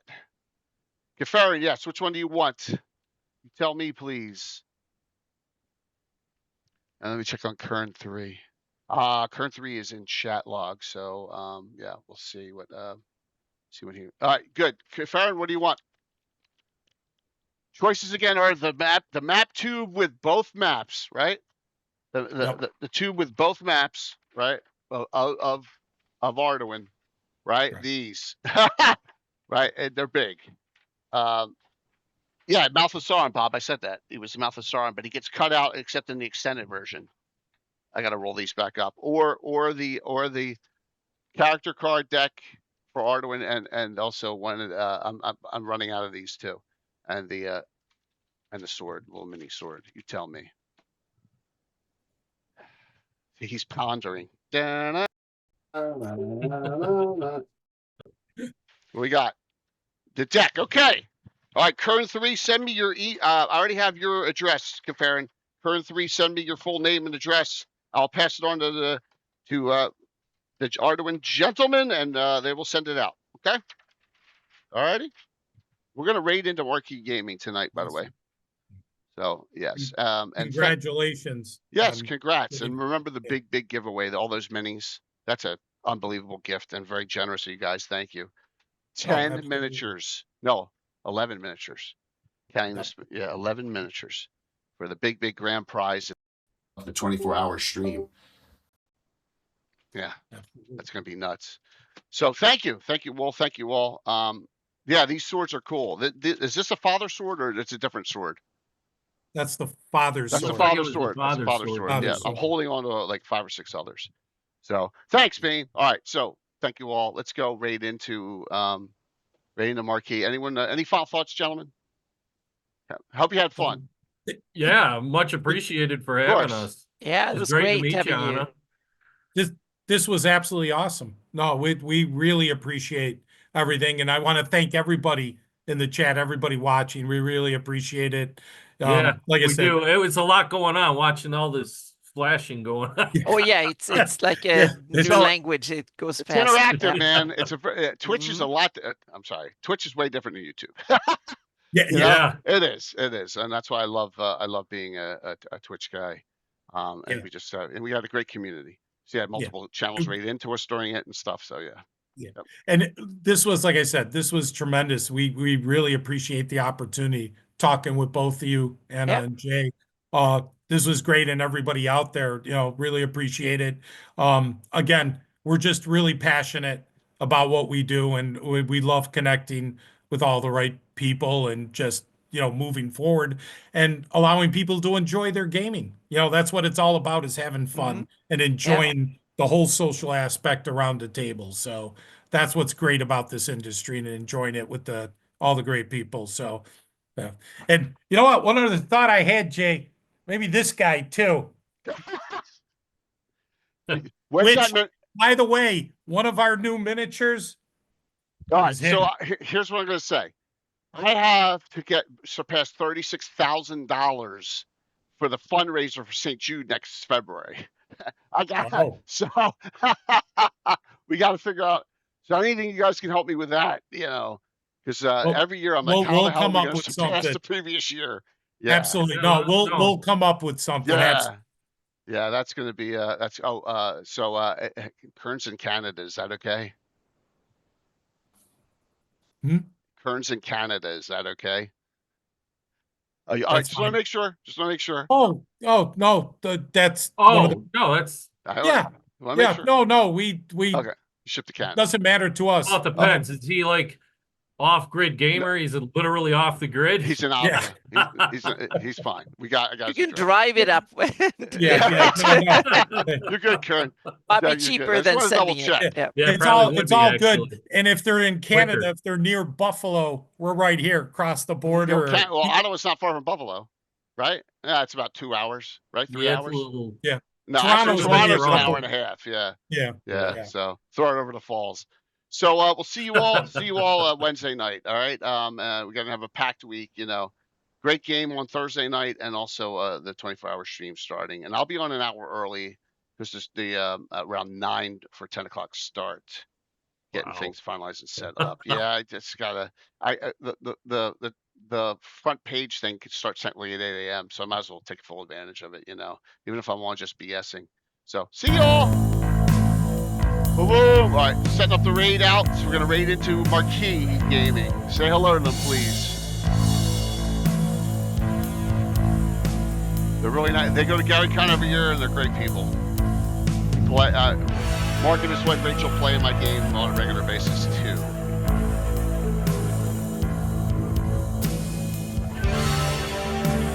Nice. 83, 84, 5, 4, 3, 2, 1. See you Wednesday. I'm gonna bang them up real high.